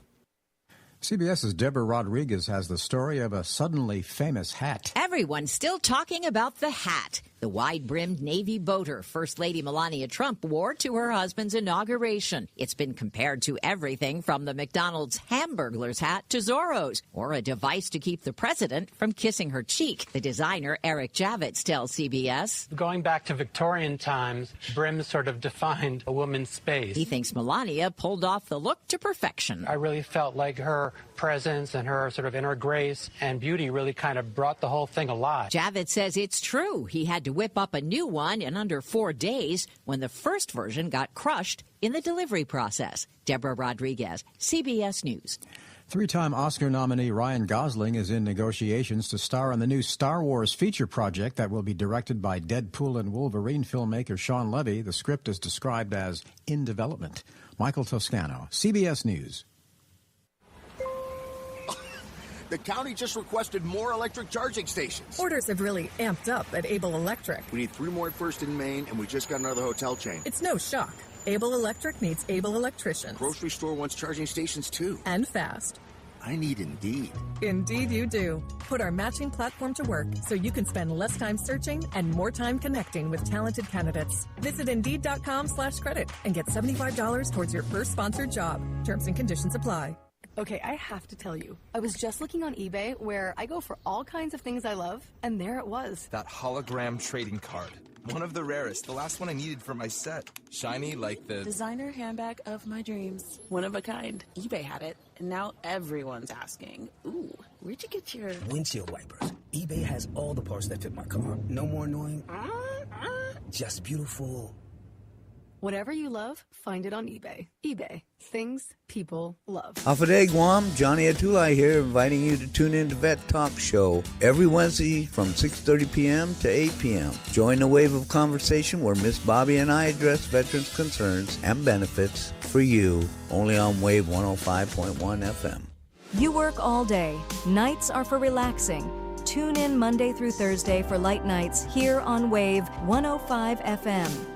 Designed to help you chill and forget about the stresses of your day. The wave doesn't stop, but it sure can slow down.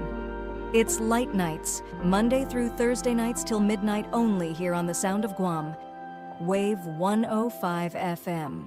Start the year off right with a fresh value meal for just $8 at Subway. Choose a 6-inch sub from a select menu, add a 21-ounce Coke Zero Sugar, and a bag of baked Lay's chips, all for only $8. The $8 fresh value meal is here for limited time only at Subway. You gotta refresh to be fresh. Hi, I'm Silas, and I'm 10 years old. Man, things are crazy these days. Why can't it be like 10 years ago? The milk was good, everyone carried me everywhere, and the music was awesome. Maybe milk's $12 a gallon now, and nobody can lift me. But we can bring the music back. Oh, you wanted it, and now you got it. All the hits from the 2000s back on the radio. Every afternoon starting at noon with Maximum Millennium. Maximum Millennium, only here on the Sound of Guam, Wave 105.1 FM. After over 10 years, I think it's time to freshen things up. Attention class of 2025. The next evolution of the Power 98 Senior Challenge is coming. Are you ready to step up? Stay tuned for details. With decades experience in Guam and the region, Take Care members have access to the largest offering of free fitness classes and health education programs. Membership also includes the high-quality credentialed network of on- and off-island healthcare providers and the one-stop FHB Health Center and Urgent Care. Ask for Take Care. Call 671-647-3526. Go to TakeCareAsia.com for more information. Take Care.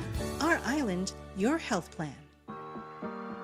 Buenas and Hafa Adai. Eduquentas is now every Thursday from 10 a.m. to 11 a.m. Tune in at 105.1 Wave FM to listen to Eduquentas. Eduquentas is a special initiative by Guam Department of Education dedicated to shining the light on the incredible achievements of our students, teachers, and staff. Once again, join us on Thursday from 10 a.m. to 11 a.m. on Wave 105.1, the Sound of Guam.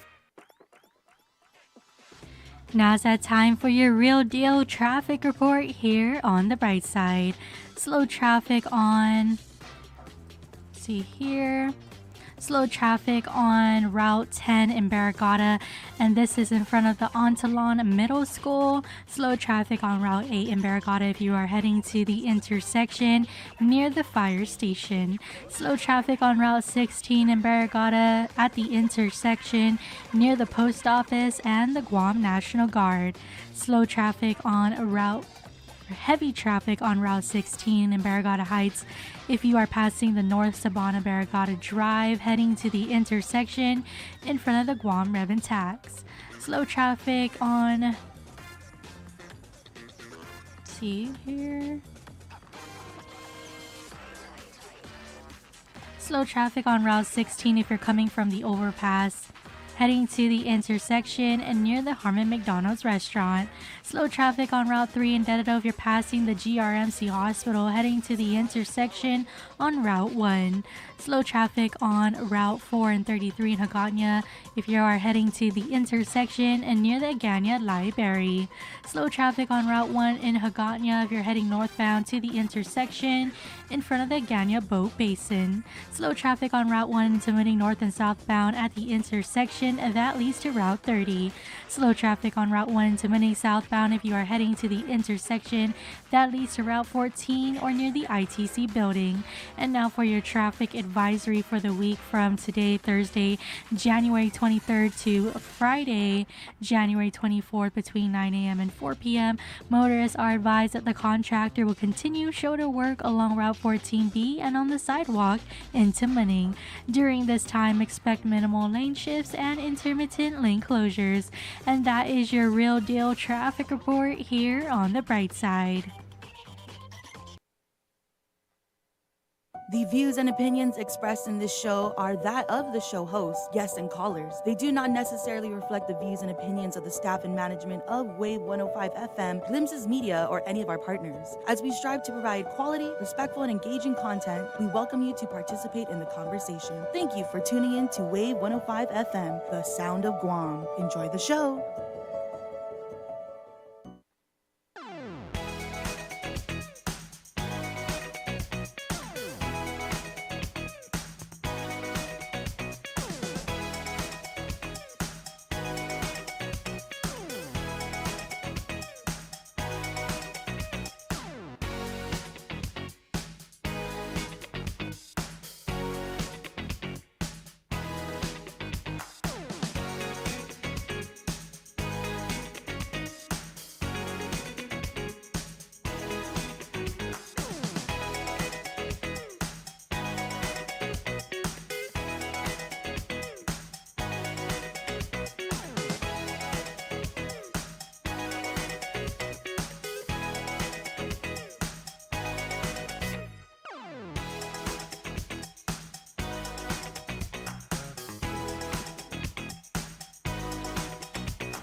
All right, welcome back. Wave 105, 3:46 in the afternoon. So still with Charlie and Dong Wan Lee. And so now we're talking about makingguamgreat.org. And I just finished sharing with Charlie and Dong that there's a similar app that was out by the government. The government put out an app called Toka. And so I shared the basically the campaign. Nicely done, right? You saw it. There's even a phone number there. I called the number right before I did the show to see if anybody would answer. No one. It just kept ringing. 671-864 Toka, right? But it's kind of the similar concept.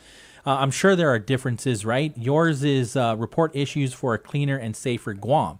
Toka says install this free Toka app. Again, this was 2021. In your smart device, help the Department of Agriculture conservation officers put an end to illegal fishing, poaching, littering, burning, and other environmental crimes. And I even remember having a conversation with the DOAG director at the time, which is still the DOAG director now, Chelsea Munya, right? Yes. And so, we're talking about people don't like to snitch. Mm-hmm. But it's not, we're trying to normalize the fact that these people are selfish that are doing these things, that are taking their trash, driving it to a secluded area, sometimes a beach even, sometimes a hiking trail, and just throwing it there. And that to me is extremely selfish and just terrible on so many levels, right? But Right. you know, that's the true character of somebody, of what you do when nobody's watching, right? Right. And so I'm all for this app, this Toka app. Downloaded it, but I'm not sure if it doesn't exist yet. I can't find it anymore in the app when I tried to upload it or download it again to have it. But I worry that it probably hasn't been successful because there was no buy-in from the community. Right. Maybe we weren't utilizing it enough. Right. Right. And that's what usually happens, right? And I think so the premise for this, you know, just to be transparent with Yeah. you, was I hit a boiling point on the weekend. Okay. Because I went into the Rev and Tax payment system. Oh, I read your op-ed on it. and it told me to use. So it said we do not support Safari or Mhm. Apple made, Safari or any of the iOS Chrome, and it said find an alternative solution or download this. And I said, wait a minute, you know, I pay taxes, and they're supposed to be providing a service. So you fix it. Don't tell me to use an alternative. Fix it. So I ended up calling the director, and he picked up. You know, I dialed a number that was on the website. He picked up. Frank picked up. Okay. And you know, he was very OTEC. Yes. Okay. Yes. And he was very open in discussing this. He's like, you know, we've been having issues with it. It's been going on for a while. You know, they need funding to get it fixed. It's a back end software issue. And I said, well, Frank, you know, how long do you think it's going to take? Because, you know, again, you know, from a people's Well, you remember perspective, the cybersecurity issue? Yes. Remember that issue that we were dealing with? And so they don't believe, they admitted, or not admitted, but they did share that they were, what is the word that I'm looking for? They were hacked. Right. But there's no proof that anything was taken from correct. them, right? But it still shows the importance of strengthening cybersecurity. Oh, absolutely. Yeah, and Senator Telo Taitagui is really on it right now. I think that's the question she asks every agency when budget talks come up. What are you doing to strengthen your walls, your cyber walls? Right. Yeah. And you know what? And I think the approach that she should be taking is really taking an understanding of exactly how the whole infrastructure looks like right now.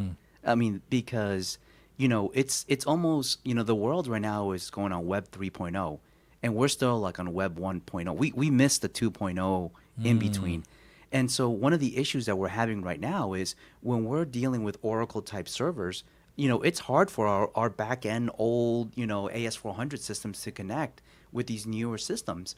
And so there's been a lot of issues. So because we're going from 1 to like 3, we missed the 2. And so, but we can't go to the 2. Sure. We have to find a way to be able to jump to the 3 because we're going to be staying back another 10 years and, you know, and so forth. So it, you know, she should be looking at the infrastructure. Like, you know, it's one thing telling them like we need to beef up the cybersecurity, but you need to really understand the whole dynamics Sure. of how the infrastructure really looks like to really get a good, you know, to make good, sound decisions. Because telling everybody to go get cybersecurity, they can do it, but it might not be effective. You need the budget. You need the resources. Absolutely. Yeah. So that weekend was very frustrating, and that night I got to just putting something together, and then, you know, I was talking to with Ray Gibson on the point, and you know, he was like, oh, you know, that sounds something, you know, that Senator Tina Muñoz Barnes had introduced. That's right. It was see it, click it, and fix it. Okay. And so I actually had an opportunity to talk to her as well. Okay, what are her thoughts? So her thoughts was, you know, it was, you know, she passed a law. There's actually a law based on this, see it, click it, and fix it. But the app was a little costly at that time, and nobody. So this is separate from Toka. Separate from Toka. Now we're talking about two government apps. Two government apps. Okay. Yeah. And so, you know, depending on how the funding is for each one, that was the issue. So the issue was a little bit of funding. Some of the departments didn't want to use it, and the only one that sort of uses it till today is I think GPA is the only one that's quasi using it. So with that in mind, you know, this app is very open, very simple, because one of the things that we want to be able to do with the app is collect data. Sure. Because, for example, when you mentioned the dumping grounds, right? What about if we identify specific areas. What about if we cluster and we say, man, all these little dots are happening in the same area? So people must recognize and get the word and say, that's where you go and you dump. So we start getting clusters and identifying, and then we'll start, putting circles around these areas. Okay. And then coming up with solutions. Okay, maybe we put a little, like a rover, a police rover, right? That kind of just scans that area once in a while, like during the week, because we have identified areas. That rover doesn't have to go the entire, village, but areas that have been specifically identified. Or maybe we put a camera system. Maybe we invest in a camera system that specifically caters to those areas and those pockets where the dumping is happening. But without that data, we won't be able to really centralize and hone in on these points. Dave's asking if your app is anonymous when you make the Yes. When you report the issue. When you report the issue, you can be anonymous, or if you want to put your email down, we can add you to the email set, and you'll just get automatic updates of what's going on. It is optional. Yep. And you upload an image. You can upload. You can images. pinpoint the mark. Yeah. And then you when submit. Yep, exactly. And then that submittal is going to go straight to all the departments, whether it's GPA, GWA, and so forth. So even if there's no funding, this app's just going to continue to run until we shut it down. But really, the question that was asked was, what about if this really takes off and it really needs the next level of support? And so I told them, I said, well, the next level of support actually is going to be AI. So the AI systems right now actually can manage the app without, I can put on a good workforce of AI plugins that will manage the apps to take it to the next level. So it can continuously manage itself. Understood. And so are you or can it cipher through some of the reports and identify it as this is just somebody being stupid? Well, so that way you create accurate data. Right. And that's one of the things that we're trying to work on. Okay. Validating the information specifically on the pinpoints or the markings. But one of the things that we wanted to at least was, and that's why you have a drop down for the specific choice, because you're going to have to pick one of the choices that we give you to be able to cluster the information. So. But yeah, validating the information is going to be very key as well. Nice. And so making Guam great. It wasn't hard for you to come up with. I know you well, so I'm like, of course Charlie used making Guam great as the name. Right? No, it felt fitting because the other analogy that I use is about the potholes, right? Okay. And when I talk to my friends, I'm like, man, did you see that pothole by the post office? Okay. And they're like, yeah. I'm like, what do you mean, yeah? Like, I just drive around it. I'm like, listen, that is the problem. We shouldn't have to drive around it. Right. Somebody needs to fix it. Right. And it's these little things that we conform to doing this alternative ways. Oh, I of know doing which one you're talking. I know a few. Marine Corps Drive, heading northbound, outside lane. As I'm coming up that one, a looping's on my left, and I'm coming up about to make a little, it's not a straight line, but I'm trying to make a little curve. There's a pothole there that I'm kind of at the edge of the outside lane and the middle lane to avoid that pothole. Right. And there are a number of those. And the crazy thing about it is we know that it's there, and I don't know, but mentally we always go on the same lane. Like, people are like, why don't you just use the other lane? I'm like, but why? Yeah, I shouldn't have to. I shouldn't have to. Yeah. Somebody needs to fix that. So especially if I'm making a right turn to go eat some, what do you call it? Thai food. Thai the sandwich. Yeah. Absolutely. Yeah. It's good stuff. Yeah. Absolutely. But so in essence, what we want to do is collect data, but we also put accountability on the department. So whether they want to do anything about it, that's up to them. But we're going to run a tally, a database or a dashboard that has all the points highlighted. And well, they might be not forced to, but this now puts. If you create these clusters, now we as a community, right, can say you do have to pay attention to this. So it might make them have to address it sooner than later. With data, right? Yeah. Being able to manage the situation with data. John's on the line. Hafa Adai, John, you're on the air with Charlie Hermosa. He has. When did you drop this? This you're calling it an app, but I didn't see it in the app store. No, it's still sort of like in a beta. Web, Okay. So it's a web-based. Got it. Web-based right now. So right now it's makingguamgreat.org. Hafa Adai, John.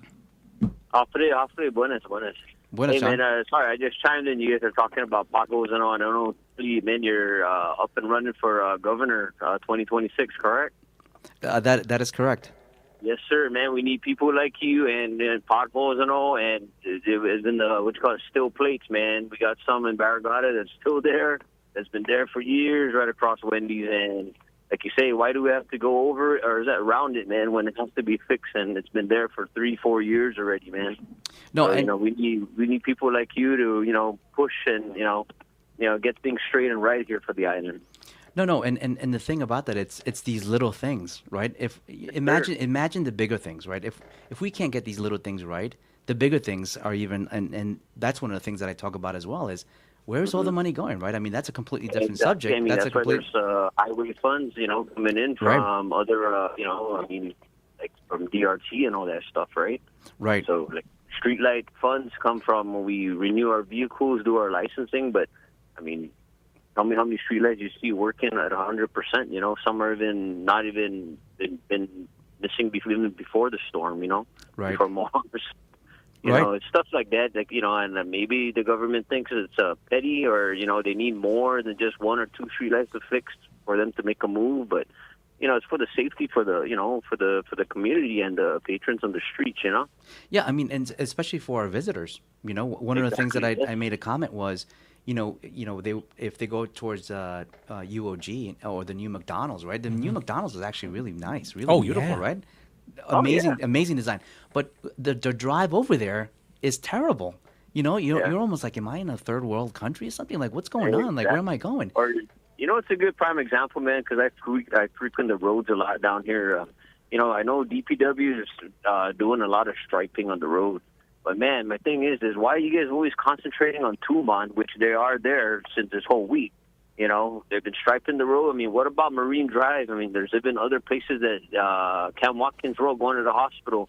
There's no more stripes on that road, and, that's a winding turn. So, I tend to catch a lot of people, like, impeaching on the, on the other, on the second lanes and stuff, right? So, I mean, I get it, 2 months tourist district and all, but, you got to think and make it fair for the rest of the commute for, the other roads, No, absolutely. And that's one of the things that we need to concentrate. And that's one of the things that hopefully GVB and the new president or CEO comes in and thinks about because, Tumon is one thing, but, we have, 19 villages, right? I mean, we all those villages need to, so, like Inalahan is doing amazing. I mean, the tourism, but every single village, I mean, but those roads have to be up, well kept. Right. We're KGUM FM in Hagåtña, Guam. Anything else, John? No, we're good to go. Appreciate I just wanted it. to put that out there, brother. Thank you for calling. Thank you. How do we see the back end? Is that only for you? When can we start to see like the clusters that you're talking about? If you go into reported problems. Reported issues. Okay. Yeah. So you should start seeing that into populate, and then there's going to be a running report that's going to be. Okay. And then if you click on the report. How come I left me? If you click on the running report. This one, current reported issues? Yeah. Then it's going to... You have a list of all... There it is in Barragata. A traffic light is out. Is it this one out here? Mm-hmm. Route 16? Yeah. You reported it yesterday? Yeah, I did. They fixed it. Today.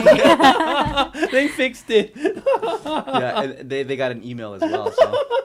Dededo abandoned vehicle, the small residential road leading to the cockfighting dome on Route 3. Chalan Lumasu has a number of abandoned vehicles on the side. Wow, it's already. Yeah, people are using it. Tumon, yeah. Harmon, low visibility street. Manila, low visibility street. Okay, it's. This is what I was going to ask. Are you going? How do we get like subreddits here, where like a column just for street lights, a column for abandoned vehicles, a column for illegal dumping? Can it be that? Can it get that Oh, yeah. sophisticated? Yeah, for sure. Yeah. We can make it whatever we wanted to make it Right. from a data perspective. Nice. Yeah. Yeah, So- you've got since January 15th, you've got a few here. Yep. All right. Anything else, Charlie? Anything we got?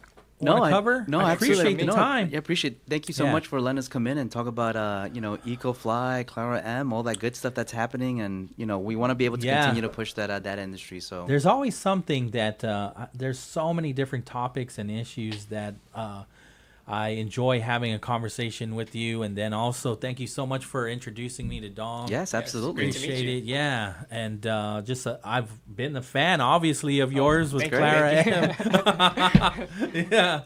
Okay, so we'll take the break. On the other side, there are a couple other things that are coming out. I saw the 38th Guam Legislature's website is starting to look really good now. I can click on every single bill and it opens and up. it opens Okay, up. good. Finally. 2025. Yeah, 2025. It only took 23 days. Wave 105 KGUM FM in Hagåtña, Guam. KGUM FM, Hagåtña, Guam. The sound of Guam is Wave 105 FM.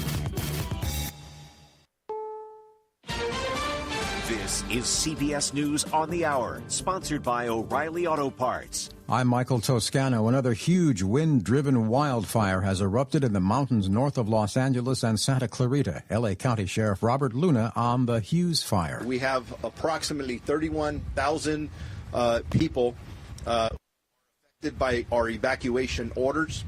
Another 23,000 that are impacted by evacuation warnings. CBS News correspondent Andres Gutierrez is in Santa Clarita. The fire has burned through over 9,400 acres, and it is climbing towards that 10,000 mark. And so if that happens, it'll be the third fire within 15 days that has seen over 10,000 acres being burned. The Trump administration is preparing to send troops to the southern border, as CBS News correspondent Cammie McCormick reports. The Pentagon will begin deploying up to 1,500 active duty troops in the coming days. The order will be signed by the acting defense secretary. The Homeland Security Department is also preparing to begin targeted raids in cities with high numbers of undocumented immigrants. In Washington, the House has passed a bill requiring detainment of unauthorized migrants accused of theft and violent crimes. A 17-year-old male opened fire in a Nashville high school cafeteria, killing a girl. Details from CBS's Janet Shamlian. Security officers were on duty at the time. By the time the SROs got down there, the shooting had stopped and the shooter had shot himself. The incident comes almost 2 years after the shooting at Nashville's Covenant School, when an armed former student stormed the building, killing 6. Residents in southern states are digging out from heavy snow. In Louisiana, at least 9.5 inches fell in New Orleans, and Governor Jeff Landry is warning residents to take it easy on the roads. Our biggest threat on that roadway now is going to be black ice, which not only can be dangerous, but it can be deadly. We want to ensure that we can get out of this event the next couple of days with a limited number of injuries. Britain's Prince Harry has claimed a substantial legal victory. Rupert Murdoch's UK tabloids have made an unprecedented apology for intruding in his life over decades, and they agreed to pay substantial damages to settle his privacy invasion lawsuit. Prince Harry's lawyer, David Sherborne. This represents a vindication for the hundreds of other claimants who were strong-armed into settling without being able to get to the truth of what was done to them. Murdoch's company also acknowledged intruding on the life of Harry's mother, Princess Diana. This is CBS News. Think O'Reilly Auto Parts for all your car care needs. Get the parts and service you need fast from the professional parts people at O'Reilly Auto Parts. If you have unfiled taxes or are in debt to the IRS, this is important news. Did you know the IRS has programs specifically designed to help people struggling with tax debt? Powerful tax assistance programs that can save you thousands if you qualify. No one knows these programs better than the experts at Optima Tax Relief, America's most trusted tax resolution firm, A-rated by the Better Business Bureau. Their award-winning team of tax attorneys and licensed professionals have resolved over $1 billion of tax debt for their their clients. One call to Optima can start the process, helping to end your worries about wage garnishment, asset seizure, and other IRS actions. Make sure you're getting the best options to solve your tax problems. Call the experts at Optima today for a free confidential consultation. Call 800-343-6460. 800-343-6460. 800-343-6460. Optima Tax Relief. Some restrictions apply. For complete details, please visit OptimaTaxRelief.com. Honolulu police have solved a 48-year-old murder case. 16-year-old Dawn Momahara's body was found in her high school in 1977. She had been strangled and sexually assaulted. 5 years ago, a cold case detective resubmitted male DNA found at the murder scene for new testing, which led investigators to two possible suspects, brothers William and Gideon Castro, both of whom had been interviewed right after the murder. Police secretly got a DNA sample from one of Williams' children, and it ruled him out. They've charged 66-year-old Gideon Castro with second-degree murder. He was living in a nursing home in Utah. Michael Wallace, CBS News. Nearly 100 potential jurors packed a Los Angeles courtroom to possibly serve on the trial of rapper A$AP Rocky, who is charged with firing a gun at a former friend. 4 of the 12 jurors being questioned conceded that they are fans of Rihanna, Rocky's partner and mother of his 2 children. Most said it wouldn't affect their judgment. Michael Toscano, CBS News. When you're hiring, have you ever felt like you're missing out on meeting great candidates? It seems impossible to find them. Well, they're not hard to find when you know where to go. ZipRecruiter. ZipRecruiter helps 10 million people with their job search every day. And because these people are actively looking for jobs just like yours, it's easy to find the right person right away. Try ZipRecruiter for free at ZipRecruiter.com/free. That's ZipRecruiter.com/free. What I know about courage, I learned from my adoptive mom. She said sometimes you just gotta hold on and know we'll get through this. Mom, we are so high up. Hold my hand. No, you hold my hand. Here we go. Learn about adopting a teen from foster care. You can't imagine the reward. Visit adoptuskids.org to find out more. This message is brought to you by Adopt U.S. Kids, the U.S. Department of Health and Human Services, and the Ad Council. Nothing but the best. Wave 105 FM. Good afternoon, it is 4:10 p.m. and that is your time check brought to you by Wendy's. Wendy's has something new on their menu, the Mushroom Bacon Cheeseburger. Try their deliciously indulgent sandwich made with juicy beef, crispy applewood smoked bacon, savory roasted mushrooms, Munster cheese, and a creamy garlic spread all on soft toasted bun. Choose wisely, choose Wendy's.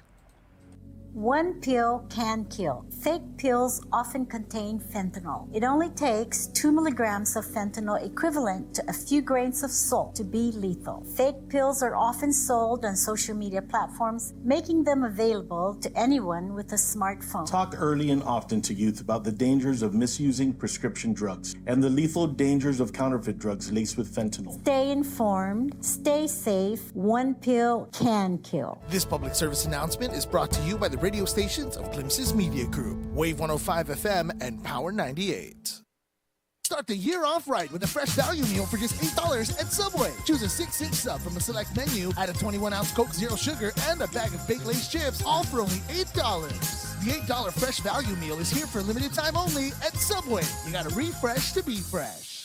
The Bright Side is brought to you by Chili's Grill and Bar. At Chili's, more life, great food, and memories happen here. GTA, we start with you. Sherwin-Williams is hiring inside and outside sales. Apply in person Monday to Friday, 8 a.m. to 5 p.m. Call 671-646-8050 or email your resume to sw@pri-guam.com. Subway, eat fresh in just a few clicks. Order online at subwaypacific.com for pickup at your convenience or for delivery right at your doorstep. Online ordering at subwaypacific.com is powered by Good to Go, we deliver. At Subway, you gotta refresh to be fresh. Now's that time for your real deal traffic report here on the bright side. Slow traffic on Route 2 in Hamatak, and this is near the Seti Bay Overlook. Slow traffic on Route 4 in Marito in between the Pier Park and the Bell Tower. Slow traffic on Route 4 and 10 in Chalampago at the intersection that also leads to Zonia. Slow traffic on Route 10 in Manilao if you are heading to the intersection and near the Santa Teresita Church. Heavy traffic on Route 8 in Barragata if you are passing the flower shop heading to the intersection near the fire station. Slow traffic or heavy traffic on Route 16 in Barragata Heights if you are passing the South Savannah Barragata Drive heading to the intersection in front of the Guam Rev and Tax. Slow traffic on Route 3 in Dededo if you're passing the GRMC Hospital heading to the intersection on Route 1. Slow traffic on Route 1 in Hagåtña if you are passing the KFC restaurant in Anigua heading northbound to the intersection in front of the Ganya Boat Basin. Slow traffic on Route 4 in Hagåtña if you're coming from the intersection near the Aganya Library heading to the intersection on Route 1 near the Chief Kapua Park. Slow traffic on Route 1 in Tumaning if you're heading southbound to the intersection that leads to Route 30.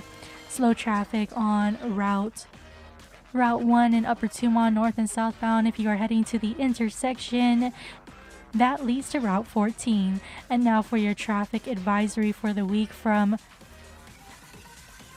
tomorrow. Your traffic advisory for the week tomorrow, Friday, January 24th, between 9 a.m. and 4 p.m. Motorists are advised that the contractor will continue shoulder work along Route 14, Challenge San Antonio, into Manning. During this time, expect minimal lane shifts and intermittent lane closures. And that is your real deal traffic report here on the Bright Side. The views and opinions expressed in this show are that of the show hosts, guests, and callers. They do not necessarily reflect the views and opinions of the staff and management of Wave 105 FM, Glimpses Media, or any of our partners. As we strive to provide quality, respectful, and engaging content, we welcome you to participate in the conversation. Thank you for tuning in to Wave 105 FM, the sound of Guam. Enjoy the show.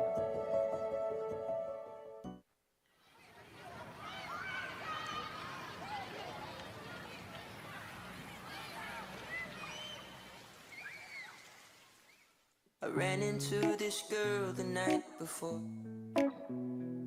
She reminded me of a golden shore.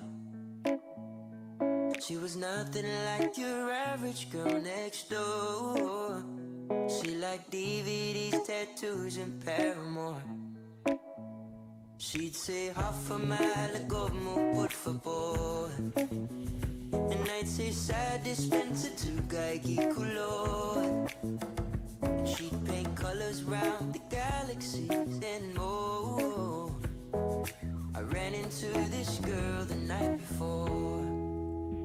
She gave away. Welcome back to Brightside right here on Wave 105. Biba Webis. It's Thursday. Yeah, the week flying by for you, Issa? Yeah, the week flew by pretty fast. Yeah, right? Tomorrow, Friday. You got any plans for the weekend? Just catch up. Chilling? Yeah, all my chores that I need to do. Okay. What about anything you got on your calendar to watch? You know you can calendar stuff now on Netflix. Oh, like the reminder. It gives you reminders, thing. yeah. Yeah. Yeah, to watch, letting you know this thing is this show, this movie is gonna be available on this date, right? But you can also do it, set the reminder even after it plays for a certain day that you want to watch. Oh, like if it's gonna leave? Not necessarily, just like set me a reminder to watch this. You can set reminders now. Oh, yeah. That's what I did for the Jake. Was it Jake Paul? For Mike Tyson, yeah. But even after, even if it happened already, it will remind you, hey, you didn't watch this yet. Yeah. Yeah. Oh, okay, cool. Yeah. I haven't been watching new shows. I've been rewatching One Tree Hill. Okay. Yeah. I love One Tree Hill. Yeah. What episode are you on again? I'm on season 3, I think episode 9. 3. Which one is that? It's the part where the school shooting. No, not yet. It's just where I think Lucas is still in love with Brooke, but Brooke doesn't want anything exclusive. That guy's so toxic. I know. Like, he dated all the girls. Yeah, he did. He did, except his best friend. Yeah, yeah. Right? Who I think Haley, yeah. Haley. So here's the thing too, because I guess Haley, you know, who's Scott? Nathan Scott. Yeah. He's like the real hero of the show, right? Yeah. He's like a in the side beginning, character. You don't really, right? Because he's a jerk, but then he just becomes so mature so fast. And Haley domesticates him. Yeah. Yeah. She did. He falls in love with the nerdy girl. Yeah. And then he, you know, then he just stays loyal to her forever, right? Like there's a couple people trying to get in the middle of Haley and Nathan, but nope, you can't get in the middle of them. Yeah. Yeah, they're like the serious version of Corey and Topanga. Yeah. Yeah. Because they get married in high school. Yeah. Just like Corey and Topanga. Right? Yeah. And Nathan got emancipated. That's right. That's right. Because his dad is evil. He is. Lucas and Nathan's dad is evil. Because Dan, yeah. So Dan is evil. If you've never watched One Tree Hill, he is one of the most evil villains in TV history. So he's with Lucas's mom, right? And then I guess he's going to go to college or go pro or something, and gets another woman pregnant, right? Right. Which is Nathan's mom. You're right. And then stays with Nathan's mom, ditches Lucas's mom. Right. Right? And then he comes back to the town where Lucas and Lucas's mom is from, and he starts a car dealership after his basketball career. He hurts his kneecap or something, right? And so now these two kids are going throughout middle school as brothers, but they don't. I think she keeps it a secret for a long time, right? Right. So Lucas doesn't know that Dan is his dad, and doesn't know that Nathan is his brother. And then it all unfolds in high school, or a little bit, or does in it high show? school.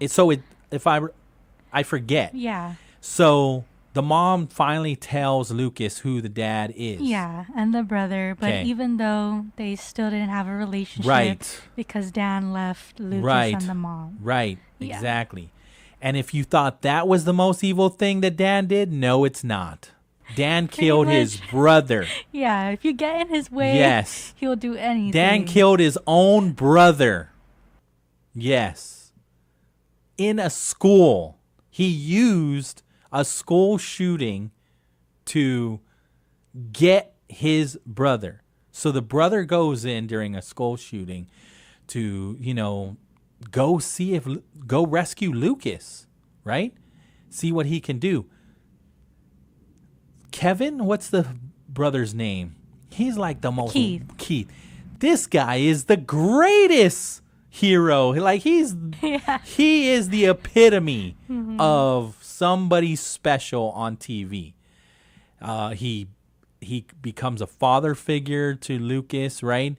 He obviously is in love with Lucas's mom, but doesn't want, to break that relationship, right? He's the kindest person. He's so unselfish.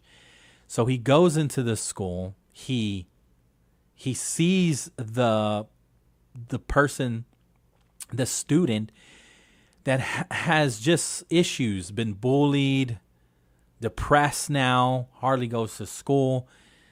Unfortunately, he thinks that he can, go in there and do one of these school shootings. Right, it's one of the saddest shows on TV I've ever watched, like hands down. This is like, anytime I watch this episode, I cry because the music, the soundtrack, all of it, the story is so very real. You actually do feel sorry for this kid, right? And he is ready to not. He's about ready to not commit any crime, because he went in there and he held a bunch of kids hostage, but he didn't kill anybody. Right? And so things are not going right for him. And so Keith tries to convince him, hey, it's not too late. We can turn this around. The boy turns the firearm on himself and he kills him. He undeads himself, right? So he undeads himself. It's sad. Keith, goes to him and tries to see if he can, save him. He's dying in his arms. Dan comes into the school too and sees it. He picks up the dang gun and unalives his brother. And then frames it to where the kid had unalived Keith. And I think that is the worst thing that Dan has ever done. But it's not the only thing that Dan has ever done. Dan has done some evil things. He's done a lot worse.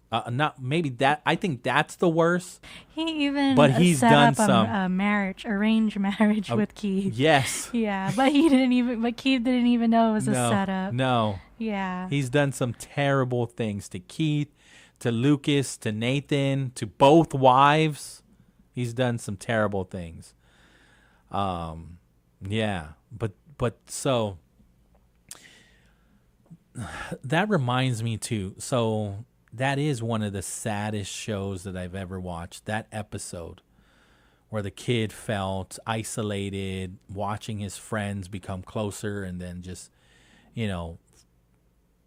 forget about him. Not even he was missing days, and nobody checked up on him. He became depressed, and nobody checked on him to see if he was okay.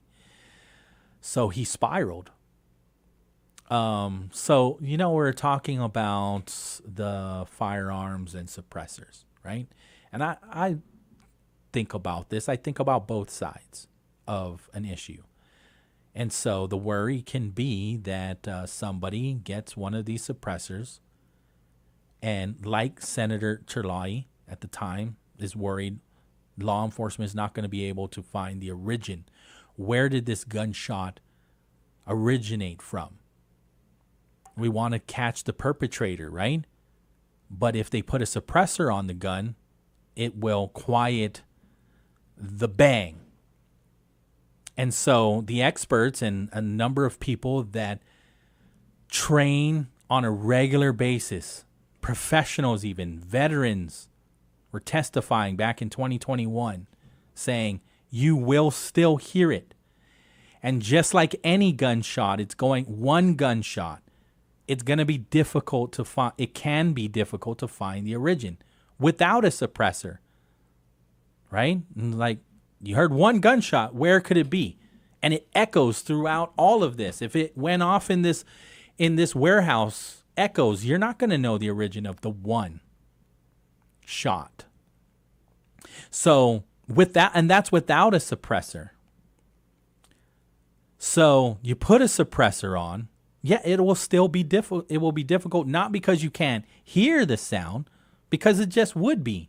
You need to listen for another shot. And you can. You'll hear it again, and you'll hear it again. So on the subject of also, because it's a very touchy subject, but there was another school shooting in the U.S., another one. And it's not going to be the last. So I still remember Angel Sablon, who is part of safety. He was the co-chair. I don't know if they picked leadership roles yet with the new Guam Education Board. But he said here in Guam, it's not if, but when. And we have to be prepared. Right? And so when anybody makes a threat to the schools, you got to take it seriously. Absolutely. And the sad part about it is when you make the threat, some of these kids, they think it's a joke. And then when we find out, well, why did they do it? You'll hear that it was just a joke. Sometimes. And it messes up their future. And yes, there's recourse, right? There are consequences to your actions. But even more so, I think that when these minors make these dumb choices and there needs to be consequences, and I'm not saying keep them in the school, but we cannot isolate them after. There needs to be counselors.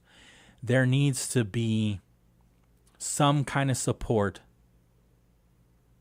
that can keep them, that can track their education even further.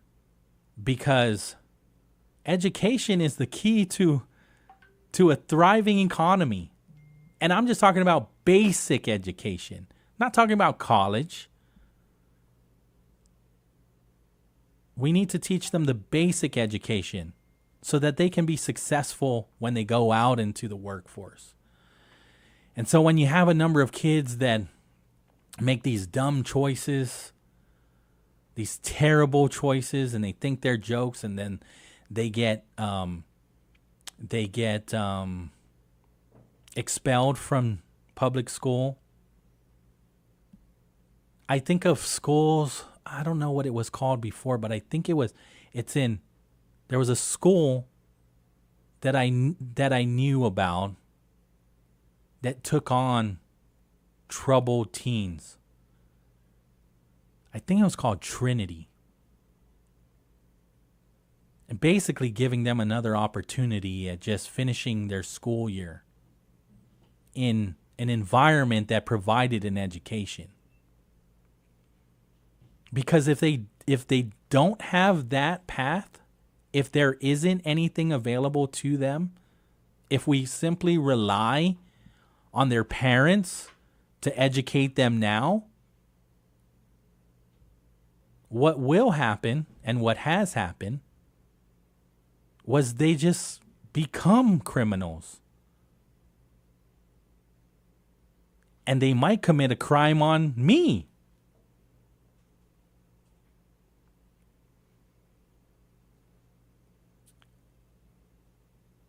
And so it comes back around. So these kids that, these minors that will make that have made these decisions, we cannot just simply throw them away.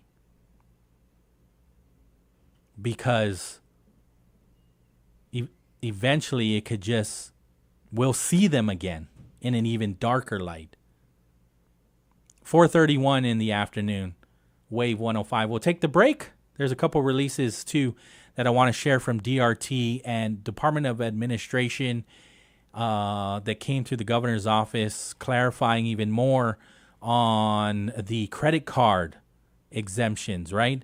That was a bill, or that was part of the supplemental budget bill, but when you go to the Department of Treasury, especially over at Rev and Tax, I've heard we've gotten people that have said that they're still being charged, and so a release came out clarifying all of that.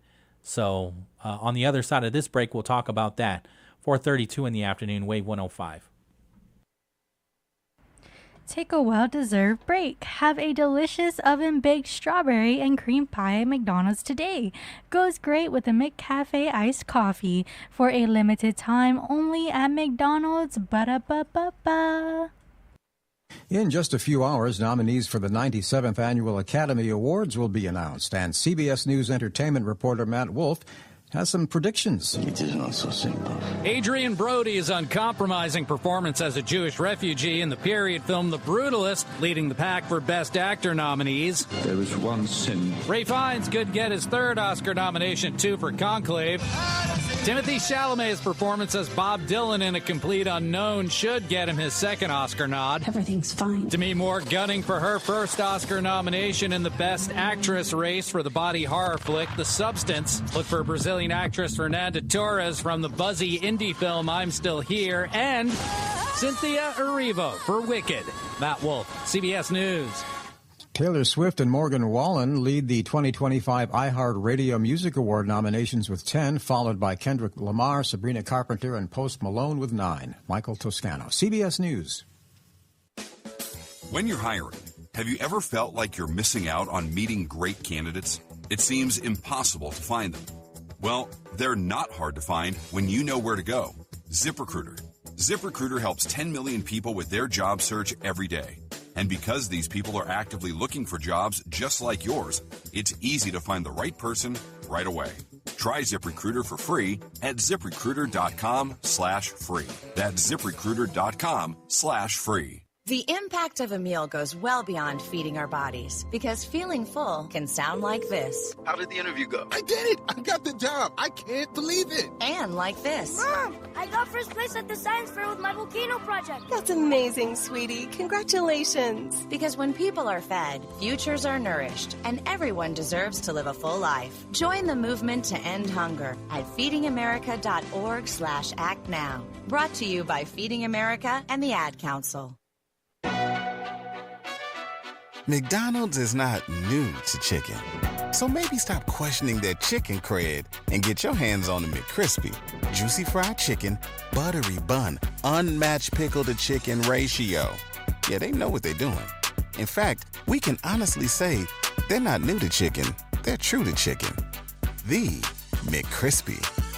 Only at McDonald's. Ba-da-ba-ba-ba. Young surprise! I'm back on Wave 105. It's your girl Nene every Saturday from 12 p.m. to 4 p.m. Catch your island music tidal wave with Nene. Brought to you by San Lorenzo Laundromat. Jack here, introducing my new chicken fajita and Caesar Jack wraps. I call them my way better than other wraps. Get my Jack wraps or try my tasty munchies under $4. At Jack, every bite's a big deal. Limited time only. Participation may vary. Welcome to Jack in the Box. Start your day right with Mornings with Patty Arroyo every weekday morning from 6 to 10 a.m. Then meet me, Pauly Suba, in your afternoon on the bright side. Ride the wave with us on your radio at 105.1 FM or stream us 24/7 at thewave105.com. The sound of Guam is Wave 105.1 FM. There are so many reasons to say yes to priority banking from First Hawaiian Bank. There's the ATM rebates, the exclusive access, the discounts, the fee waivers. Honestly, I'd keep going, but I think I'm running out of time.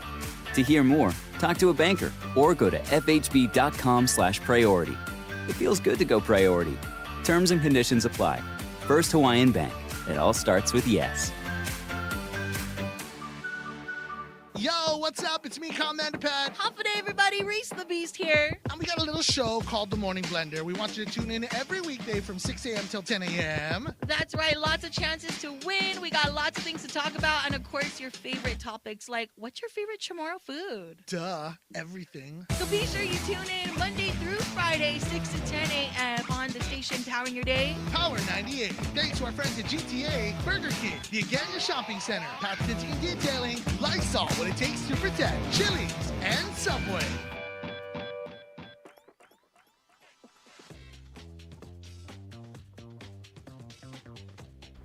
Now's that time for your real deal traffic report here on the bright side. Slow traffic on Route 4 in Maritzo in between the Pier Park and the Bell Tower. Slow traffic on Route 4 and 10 in Chalampago at the intersection that also leads to Zonia. Slow traffic on Route 10 in Barragata. This is in front of the Wendy's restaurant and the Antolon Middle School. Heavy traffic on Route 8 in Barragata if you are passing the flower shop heading to the intersection and near the fire station. Slow traffic on Route 16 in Barragata Heights at the intersection in front of the Guam Rev and Tax. Slow traffic on Route 16 if you're coming from the overpass heading to the intersection near the Harmon McDonald's restaurant. Slow traffic on Route 3 in Dededo if you're passing the GRMC Hospital heading to the intersection on Route 1. Slow traffic on Route 1 in Dededo north and southbound at the intersection that leads to Route 27 or near the flea market. Slow traffic on Route 1 into Munning north and southbound at the intersection that leads to Route 14 or near the ITC building.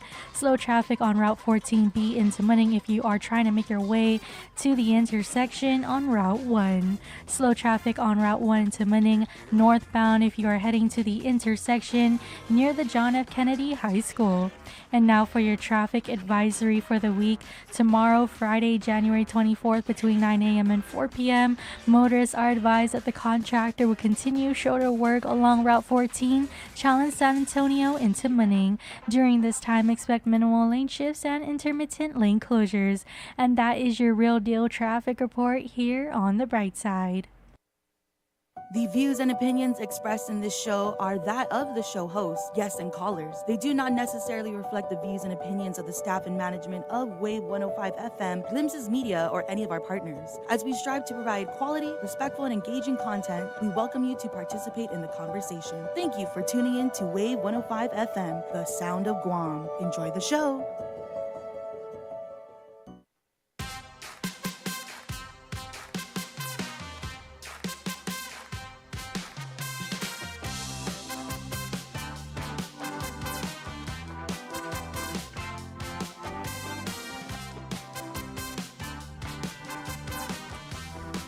Welcome back.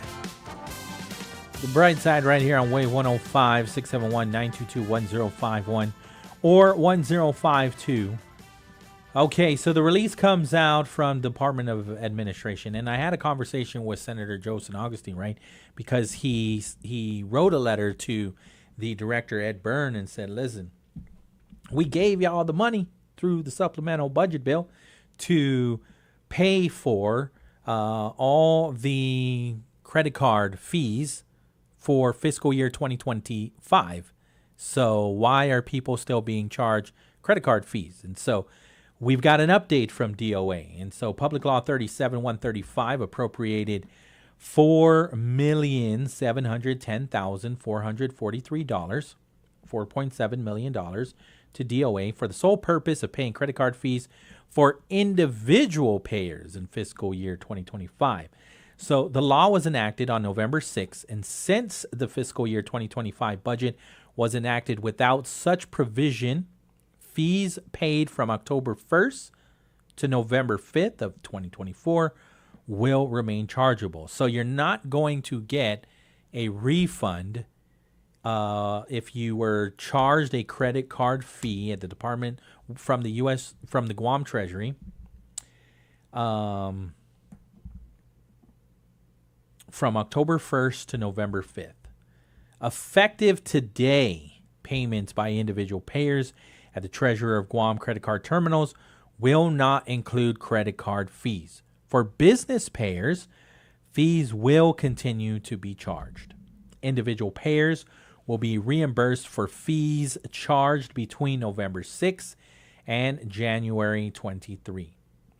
So if you October 1st to November 5th, so the whole month of October, and then 5 days in November, no refund. November 6th all the way till today, refund. And then with refunds being applied to credit card, again, with refunds being applied to credit cards beginning January 21st. The Department of Administration and Department of Revenue and Taxation are working with service providers to update the online payments website to remove fees for individual payers. In the interim, fees will be refunded to individual payers, usually within 5 days. So it looks like if you pay online, it looks like you could still see those fees. And then you would be refunded to individual payers within 5 days. If you're at a Guam Treasury terminal, effective today, you're not going to see those fees, right? And if you were charged a fee between November 6th all the way till today, you will also be refunded. The only ones that aren't going to get refunded are the businesses at all for any date. Even moving forward, businesses will still have to pay those credit card fees. And so I'm looking at business. I'm like, wow, your credit card fee is going to be kind of high. Because I'm sure you're not paying. I'm sure you're going to need, you're going to DRT and whatnot to pay your property tax and to pay your BPTs and all of that, your business license. So, but individuals not going to get paid. Not going to get charged anymore. Again, you will be refunded, and if you haven't been refunded yet, I would call Department of Administration 671-475-1101. 475-1101. If again between November 6th to January 23. If it's October 1st to November 5th, the charges remain, because DOA is saying, yes, the bill, the law was signed for fiscal year 2025, but it wasn't enacted until November 6th. Which I guess I'm okay with, but not really. Not really, because fiscal year 2025 begins October 1st. So I don't see why you can't go further back. And just start on October 1st. I'm gonna look into that. I'm gonna go look at that supplement. I'm gonna go look at the law that the governor signed and see if there's a specific date on it, because you could actually fight this if there's no date on it. If it says fiscal year 2025, well, fiscal year 2025 begins on October 1st, not November 6th.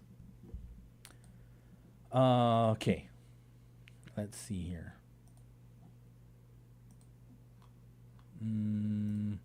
Again, if you go to the Guam legislature, guamlegislature.gov, all of the bills open up for you. So if you want to look at the suppressor bill, bill number 27, and see all, like, look at the details, read it for yourself, you can, on the suppressor bill. And so it even shares what I was mentioning, right? And it specifically says women.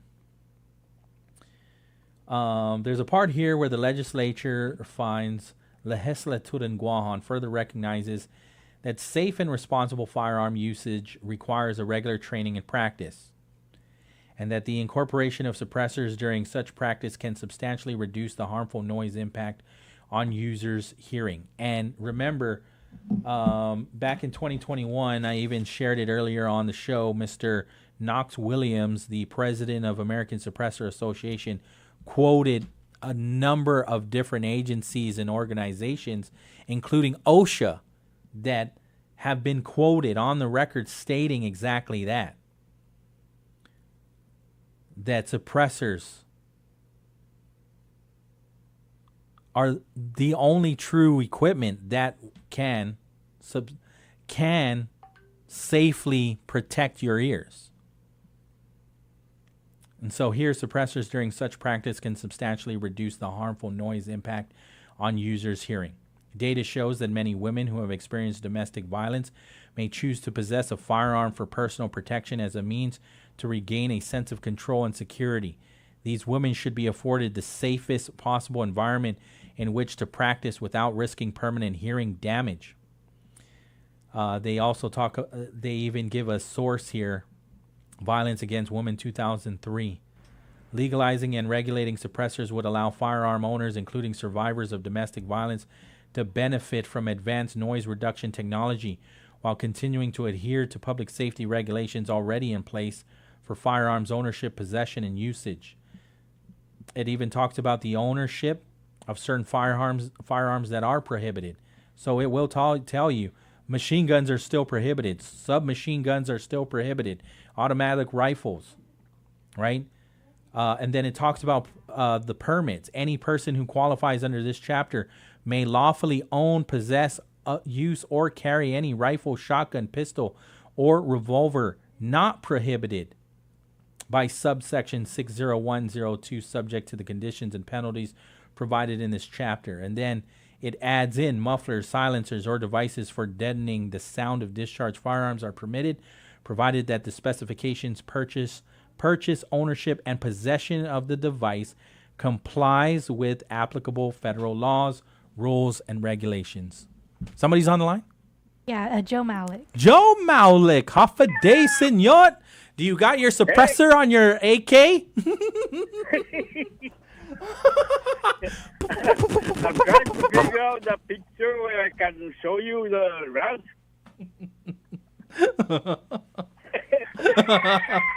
But you can hear the rooster, right? Yes, I can.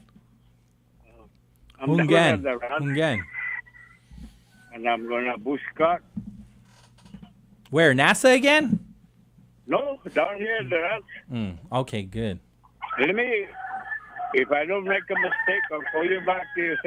Okay. Try to put you on camera. You tried? I didn't even get a phone number. I didn't even go. We'll put you on hold, and then Issa will give you my number again. Maybe he lost it. Yeah, I think so. Yeah. Okay. We'll put Yvonne is the one who got me with you on the yeah. way. Yvonne has my number, so if you ever lose my number, Yvonne has it. Okay. Yeah. But when we're done with this conversation, don't hang up. We're going to put you on hold, and then Issa's going to give you my number, and then you're on WhatsApp, right? And you have an iPhone? Or you have Samsung? Samsung. Okay. Samsung's Korean, so you're safe. iPhone, that's Chinese made. The Apple? The Apple from China, yes. Yes. American company, but Chinese made phone. Advance says you gotta be careful because what you're saying, everybody knows what you guys are saying. The post. Yeah. We got to be careful because Big Brother is watching for sure. And now that I downloaded Red Note, so China's watching too. Yeah. They're listening in. But yeah, so how's everything else going for you? No, I'm just trying to familiarize myself with this smartphone. The smartphone? Is it brand new? Brand new, man. Yeah. See, there you go. Now when when CBOT calls, it goes through. Yeah. Yeah, that's good. Cause even my medical review from Hawaii. Yeah, I want to download my medical review. Nice. Yeah. Alpha, you want some chicken? I'm okay. I don't need. What about that Titirica? Are they still hanging out at your ranch? Yeah, they're still here. There's not enough meat on them, though. I'm counting the pigs to five. Right now? I don't know what happened to the rest. They're probably sleeping because they're nocturnal. They're gonna wake up a little bit later on and go. Let me put you on. I don't want you to see the ranch. I'm not gonna be able to see it, senor, because I'm on the other side of the. Did you call through WhatsApp?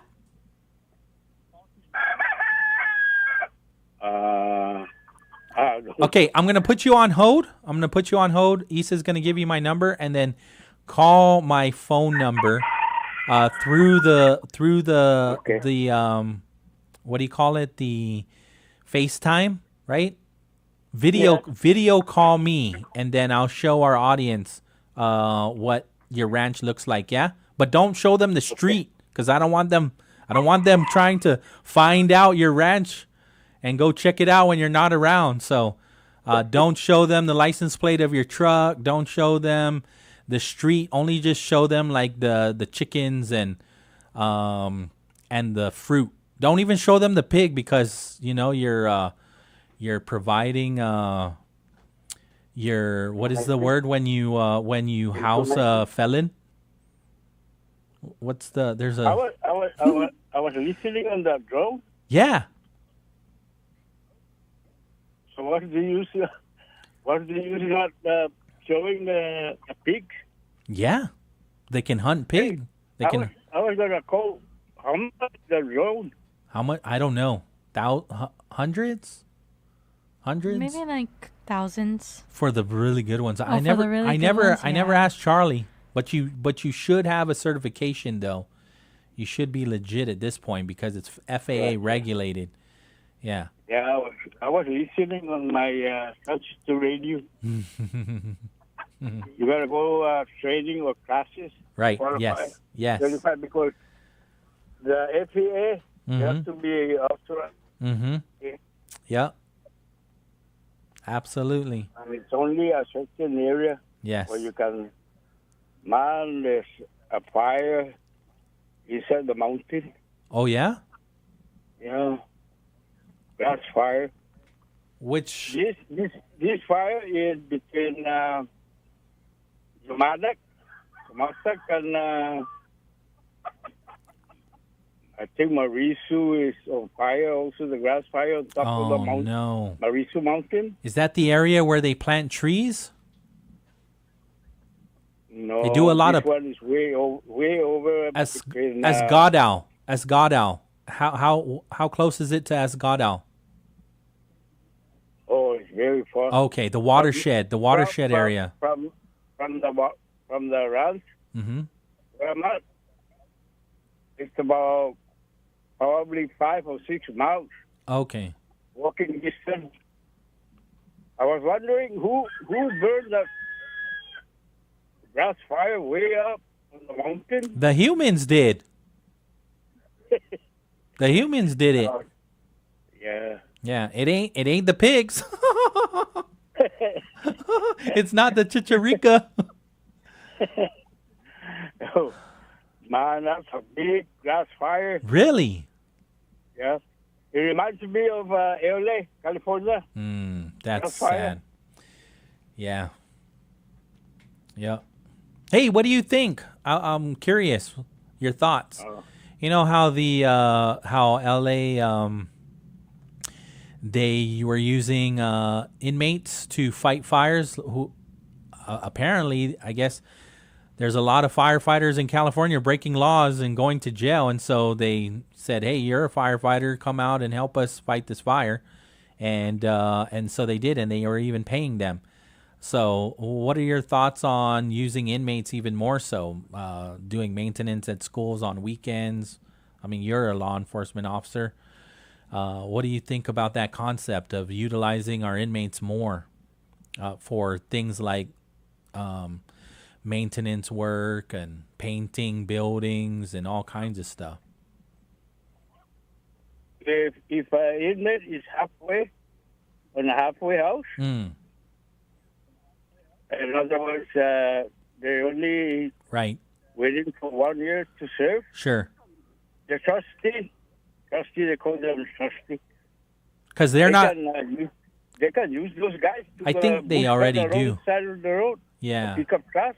Because they're not going to do anything to ruin their parole, right? They know when they're going to be getting out, and so why would they try to escape knowing that they're going to be free in a year, right? That's the reason why. No. On my time, on our time, they used to have that trustee, a bush guard, and pick up trashes alongside the road. But there's a DOC guard watching them.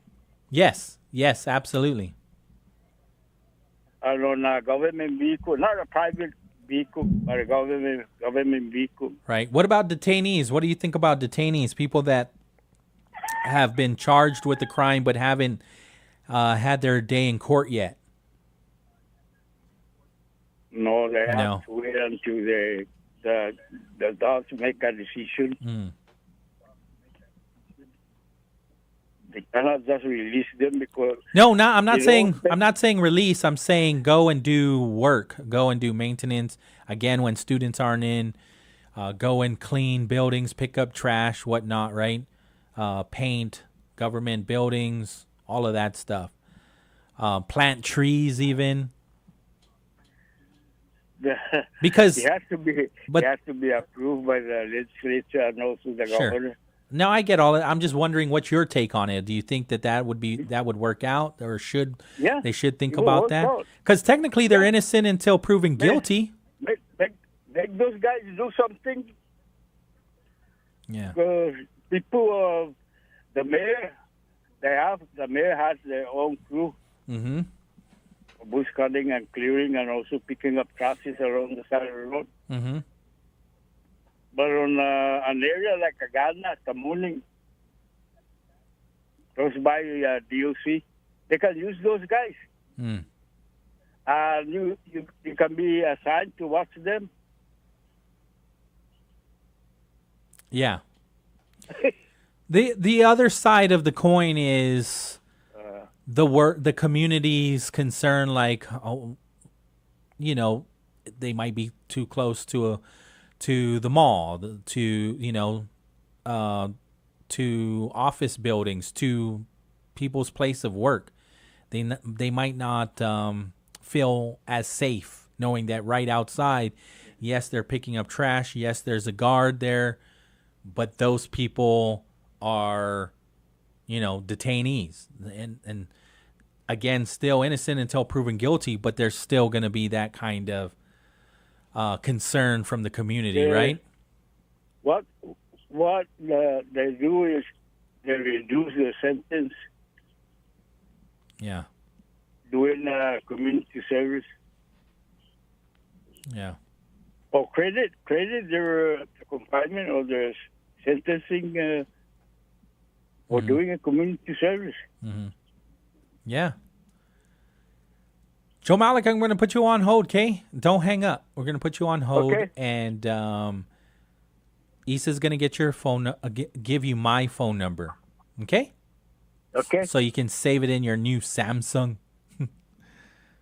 Okay, don't hang up. KGUM FM in Guam. We're going to take the break. CBS News right here. And then on the other side, more topics to talk about that I've been saving. I haven't even talked about comparing the two bills.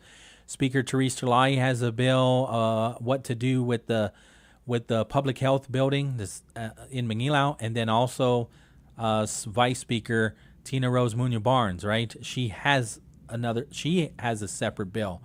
And so I've been meaning to talk about that and comparing the differences of those two bills. So we might talk about that. Otherwise, we'll talk about whatever you want. 671-922-1051. KGUM FM in Hagåtña, Guam. KGUM FM, Hagåtña, Guam. The sound of Guam is Wave 105 FM. This is CBS News on the Hour, sponsored by Progressive Insurance. I'm Michael Toscano. 4 San Antonio, Texas police officers were shot in Stone Oak tonight. San Antonio Police Chief William McManus said they were responding to a suicide in progress. 4 officers shot, responding to that call. Those officers have between 4 and 8 years on the department. The officer's injuries are described as non-life-threatening. The suspect is a male in his 40s, not captured at last report. In Nashville's Antioch High School, one student, a girl, was killed and another student was injured before the 17-year-old male shooter took his own life. CBS's Anna Schechter tells us police are investigating online posts possibly written by the shooter. There was language connected to accelerationism, which is one of the most extreme forms of white supremacy, which calls for violence to destroy society so they can build it back up again. A new wildfire in northern Los Angeles County has sent about 30,000 residents fleeing from their homes. We've kind of been through this before, and especially with all the other fires right now, it's just like what California is going through. CBS's Jonathan Bigliotti has more on the Hughes fire near Santa Clarita. Despite hundreds of firefighters on the ground and an arsenal of planes dropping massive amounts of water and retardant, embers pushed by 30-mile-per-hour winds are still igniting trees and thick brush.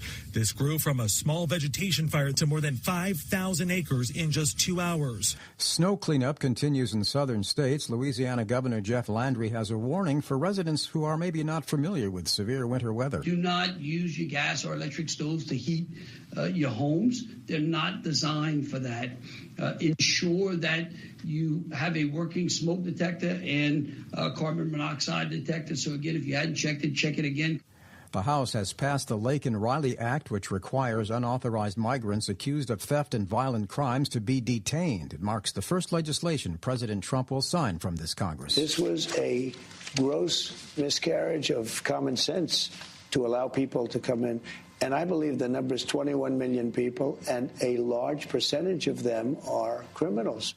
The longest strike in decades by hotel workers in Las Vegas is over. The Culinary Workers Union says its members at Virgin Hotels Las Vegas have voted unanimously to ratify a new 5-year contract covering about 700 employees. The workers walked off the job before dawn November 15th in the first open-ended strike by members of Nevada's largest labor union in 22 years.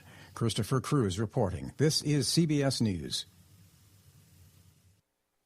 Brought to you by Progressive Insurance. You could save big when you bundle your auto, home, motorcycle, RV, or boat. Visit Progressive.com. Wesley is a truck driver. I drive a truck, and I love what I do. A truck driver with IRS troubles. They told me I owed them $43,000. It got really bad. Quite a few letters in the mail. They were talking about wage garnishment coming after my house, my car. Yeah, they don't play around. I seriously thought that I was going to lose everything. One sleepless night, Wesley finally made a call to Optima Tax Relief at 2 a.m. Kind of figured I'd get a machine, but I didn't. I actually got to talk to an actual person in the middle of the night. He found just what he was looking for. Oh, they were great people. You need a team of people that know what they're doing. Optima Tax, they know what they're doing. Optima Tax Relief came through with flying colors. I saved an incredible amount of money. Happy don't even come close. I was absolutely overjoyed. Take Wesley's advice. If you're in any kind of trouble with the IRS, call Optima Tax Relief. Don't trust anybody else. Call Optima for a free consultation. Call 800-343-6460. 800-343-6460. 800-343-6460. Optima Tax Relief. Some restrictions apply. For complete details, please visit OptimaTaxRelief.com. In just a few hours, nominees for the 97th Annual Academy Awards will be announced, and CBS News entertainment reporter Matt Wolf has some predictions. It is not so simple. Adrian Brody's uncompromising performance as a Jewish refugee in the period film The Brutalist, leading the pack for Best Actor nominees. There is one sin. Ralph Fiennes could get his third Oscar nomination, too, for Conclave. Timothy Chalamet's performance as Bob Dylan in A Complete Unknown should get him his second Oscar nod. Everything's fine. Demi Moore gunning for her first Oscar nomination in the Best Actress race for the body horror flick The Substance. Look for Brazilian actress Fernanda Torres from the buzzy indie film I'm Still Here, and Cynthia Erivo for Wicked. Matt Wolf, CBS News. Taylor Swift and Morgan Wallen lead the 2025 iHeartRadio Music Award nominations with 10, followed by Kendrick Lamar, Sabrina Carpenter, and Post Malone with 9. Michael Toscano, CBS News. When you're hiring, have you ever felt like you're missing out on meeting great candidates? It seems impossible to find them. Well, they're not hard to find when you know where to go. ZipRecruiter. ZipRecruiter helps 10 million people with their job search every day. And because these people are actively looking for jobs just like yours, it's easy to find the right person right away. Try ZipRecruiter for free at ZipRecruiter.com/free. That's ZipRecruiter.com/free. The impact of a meal goes well beyond feeding our bodies, because feeling full can sound like this. How did the interview go? I did it! I got the job! I can't believe it! And like this. Mom, I got first place at the science fair with my volcano project. That's amazing, sweetie. Congratulations. Because when people are fed, futures are nourished, and everyone deserves to live a full life. Join the movement to end hunger at feedingamerica.org/act now. Brought to you by Feeding America and the Ad Council.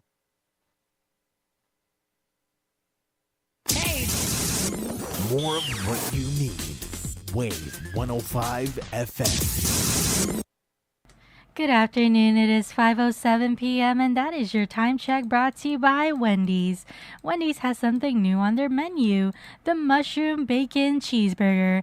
Try their deliciously indulgent sandwich made with juicy beef, crispy applewood smoked bacon, savory roasted mushrooms, Munster cheese, and a creamy garlic spread, all on soft toasted bun.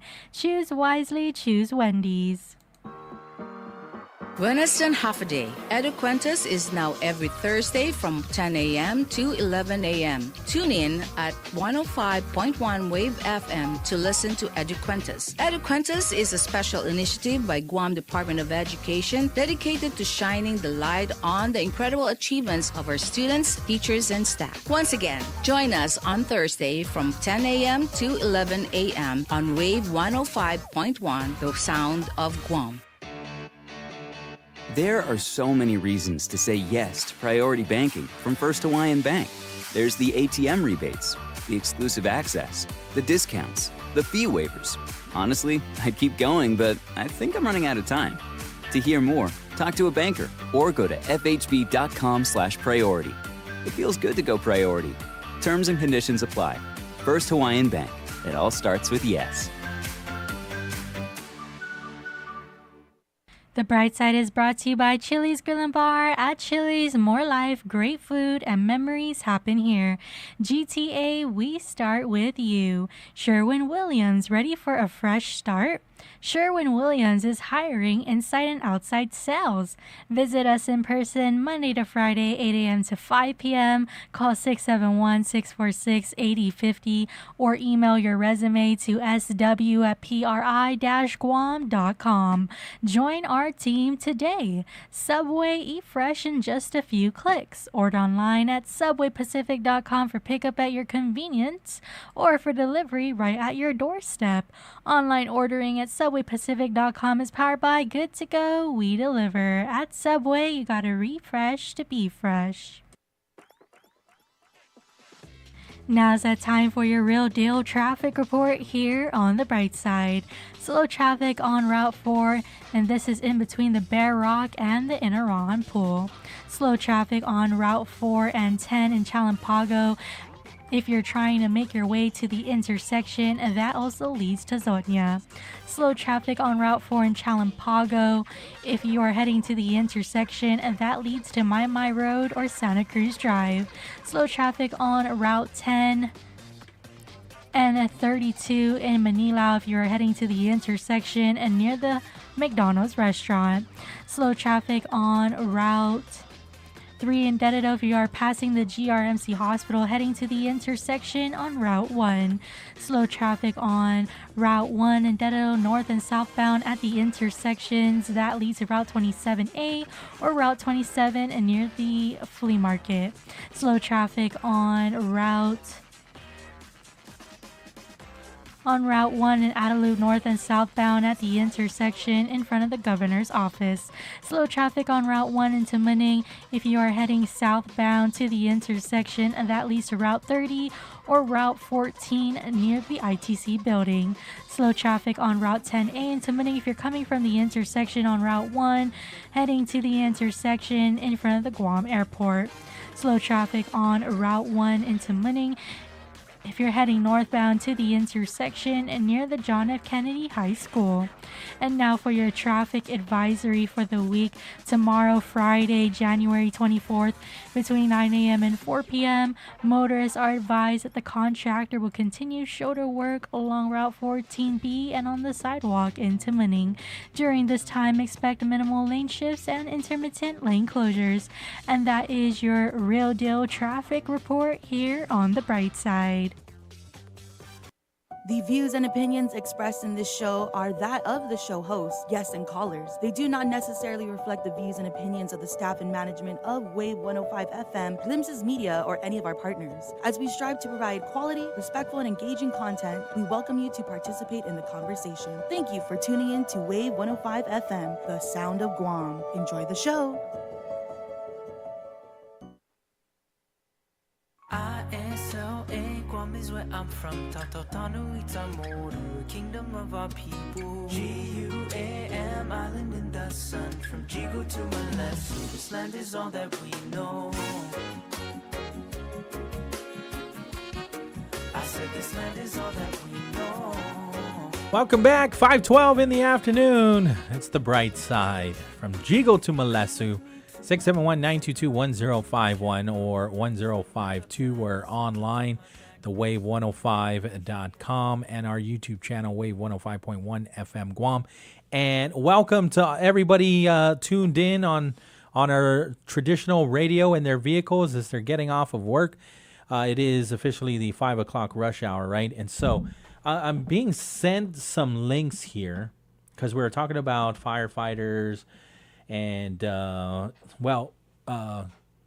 Joe Malik was mentioning that there's a fire where he's at, and he can see the fire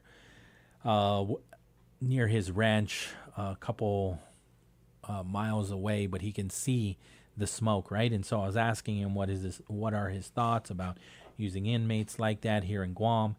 And then being sent some links here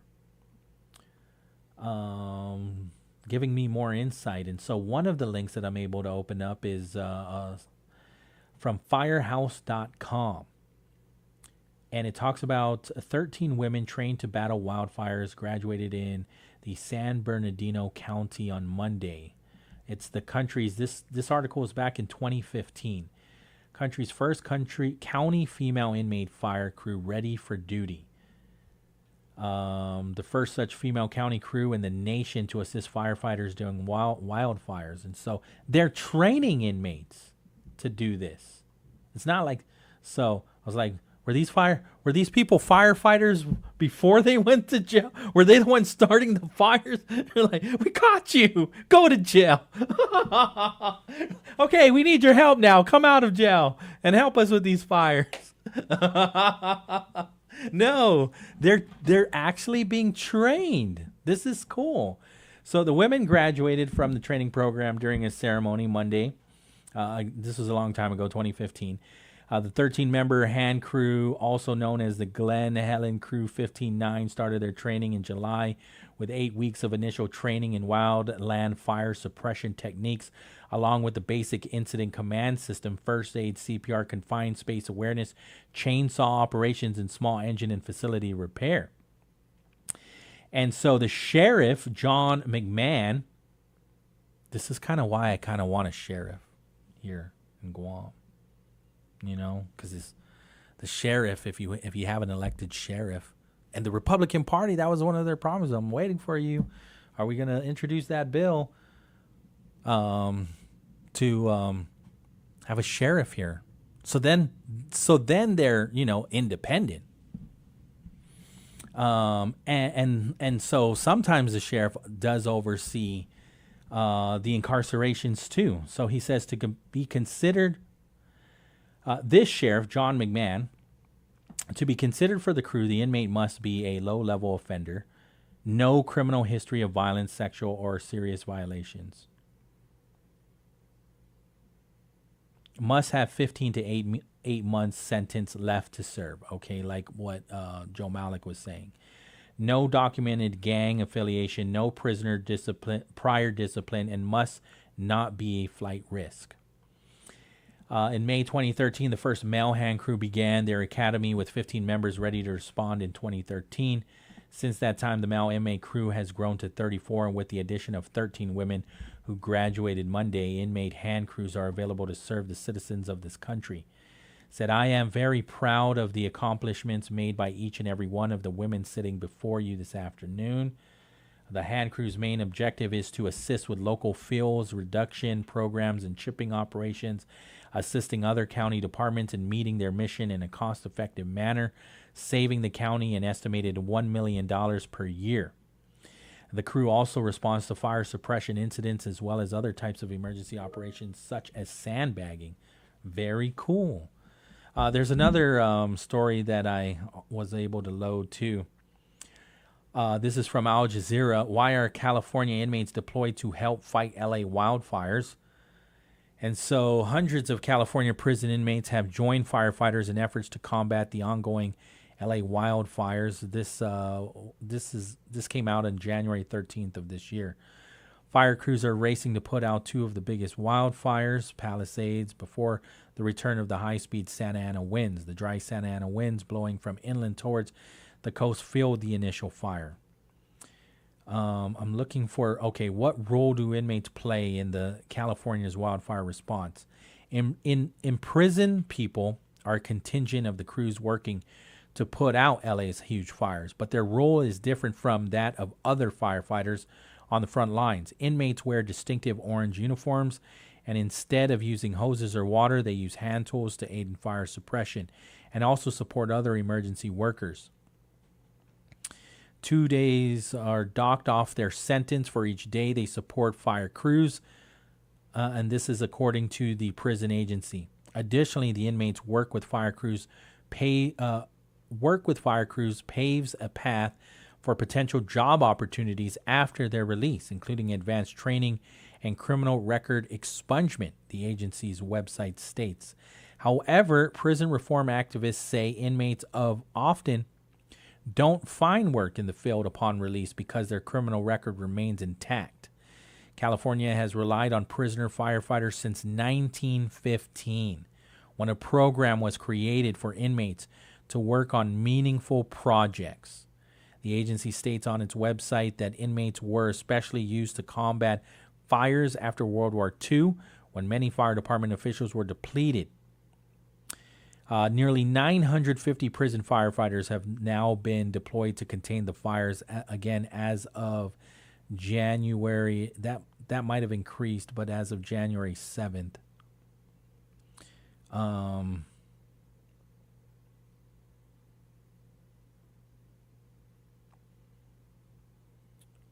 And then they are paid $10.24 each day, with more for 24-hour shifts. This is still lower than the California's minimum wage, which is $16.50 an hour. Prison reform advocates have long decried the practice as controversial, as the inmates are paid little for dangerous and laborious work. According to a 2022 report from the American Civil Liberties Union and the University of Chicago, 4 prisoner firefighters were killed and more than 1,000 injured while on the job in California during a 5-year period. California's fire departments are leading the battle to contain the fires, working alongside crews from other states and a few foreign contingents. Nearly 14,000 personnel have been deployed alongside the use of 1,400 fire engines and 84 aircraft. There you go. Thanks for sending me that. So got even more insight on all of that. Because, I was like, that's a lot of firefighters that they put in jail. They get trained. The inmates get trained to be firefighters there. That's cool. So again, that's my question to anybody listening. What's your take on trying to implement something like that? A program doesn't have to be firefighters. What else could they do? Maintenance work, right? Maintenance work could be it. I mean, again, Joe Maulik said that they've done this in the past. They're called trustees. And then the whole thing, I talked to the president of the mayor's council yesterday, right? Jesse Allegan. And that was also brought up in the council. They're like, what about hiring? It was Mayor Rudy Paco of MTM, my mayor, who said, how about using the inmates to cut the grass? And then, of course, Mayor Alex said, we're not here to solve the problem for GDOE. But, you can see that they're trying to also figure out a solution. And could that be? Joe's on the line. Hafa Adai, Joe. Hafa Adai, Pauly. Yes, I'm listening. I think it's a good idea. Yeah? I think really what we need to do is use this gentleman, this lady, who want to be out there, want to do good for the community. A lot of people in the prison ready to listen, Uh-huh. Maybe they're not guilty of a big crime, smoke crime, something like that. But The one I want to see them do is the graffiti. There's plenty graffiti here, and how can we expect those tourists to come here? And the graffiti is everywhere. So I would suggest that maybe make those people come outside. The one that's only, maybe the lower offensive, and make them paint up this place, because it's too much already, these people, when they put all those graffiti everywhere. It's very dirty. Make it look bad for our island. And the people in the prison, like I said, maybe they learned their lesson and they want to contribute now to the community and go outside and see things, Being stuck in there maybe gets boring for them. So let them come outside and then make them clean up. Maybe initiative to pay them too. It doesn't even have to be minimum wage. I mean, you're seeing states doing that, right? California is paying them less than minimum wage. I say open it up for them. Make them join the club, the graffiti club, go outside. And if they want to get paid, that's different. But, a lot of them, they want to do something in the day. What else are they doing? Maybe they're bored. They want to go outside. Just don't run away, man. Make sure you paint the wall. Yeah, for sure. Okay, Joe. Yeah, nice. I like that. We do got a lot of graffiti. Is it worse now than before? I feel like no. I feel like no, too. I feel like when I was in high school, it was like bad. A couple years back, it was bad. I mean, it does look gross down in Tumon. I don't know if you've seen that wall by Icon. Yeah. There's that wall there. It's all terrible. But oh my goodness, I remember as a kid seeing some of them are super brave. I'm like, how did they even get up there? Yeah. How did they not get caught? They climbed and somebody was holding their ankles? Right. Holding their ankles while they're spraying upside on your down. Shoulders. Yeah, I'm like, what is going? How did they get up there? Yeah. And do that? And so that was the thing too. My generation, I knew who the culprits were, the graffiti artists, right? Because you saw it on their notebooks. Like, hey. Like their signature. Yeah, you're Flacco. That's so funny. And that was the thing too, was they knew it was the kids, because then the legislature is like, it's the kids. We got to make sure that if they go to Ace Hardware, because we didn't have Home Depot then. Yeah, I remember Ace that Hardware. Minors can't purchase spray paint, can't purchase even marker. I couldn't even go get permanent marker and buy it at Ben Franklin. It was not allowed. So they knew it was the kids, and that was the thing too. I know was that the kids were trying to one up each other too. So when you saw it in very difficult places, right? There, others were trying to also put their tag in difficult places to show, like, oh no, I'm the best graffiti artist. But the thing about it is now, though, I think when we're talking about beautifying the island, right? There's so many talented artists, right? And so we just need to take that energy and transfer it over, and even find them mentors, like other amazing artists that, Lee Nicholas I can think of. That's the Few King. He used to be Few Kid, but now he's old. So now he's not a kid anymore. I'm sure you've seen him.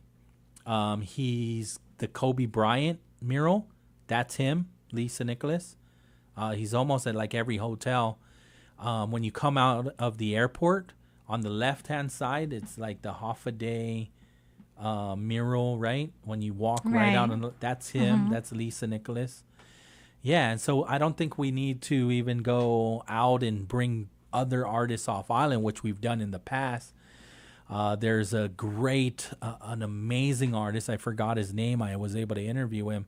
He was painting native birds on buildings, the kingfisher, the koku bird, the huge koku bird, right? On the side of the wall of Carabao Brewing. Yes.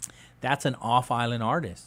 That's nice. Yes, it is. Absolutely. But we've got local artists too that can do that can pull off those kind of murals.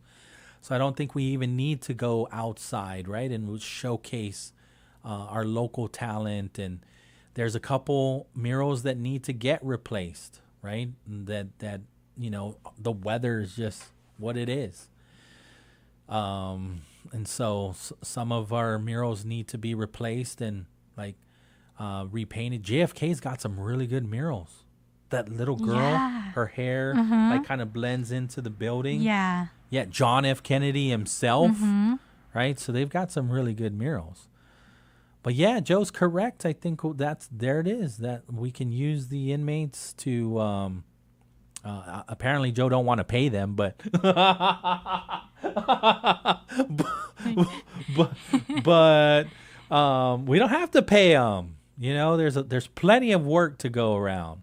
I think even possibly working with construction companies, you know, the ones that are in the hot, right, that they're shoveling the asphalt. Yeah. Can do that. I think you should pay them though. If you do that, maybe it doesn't have to be minimum. We should pay them something. Yeah. Because if it's me, I'll be like, no, I'm gonna stay in my cell. I'm not signing up for that. But yeah, take days, hours off of their sentence.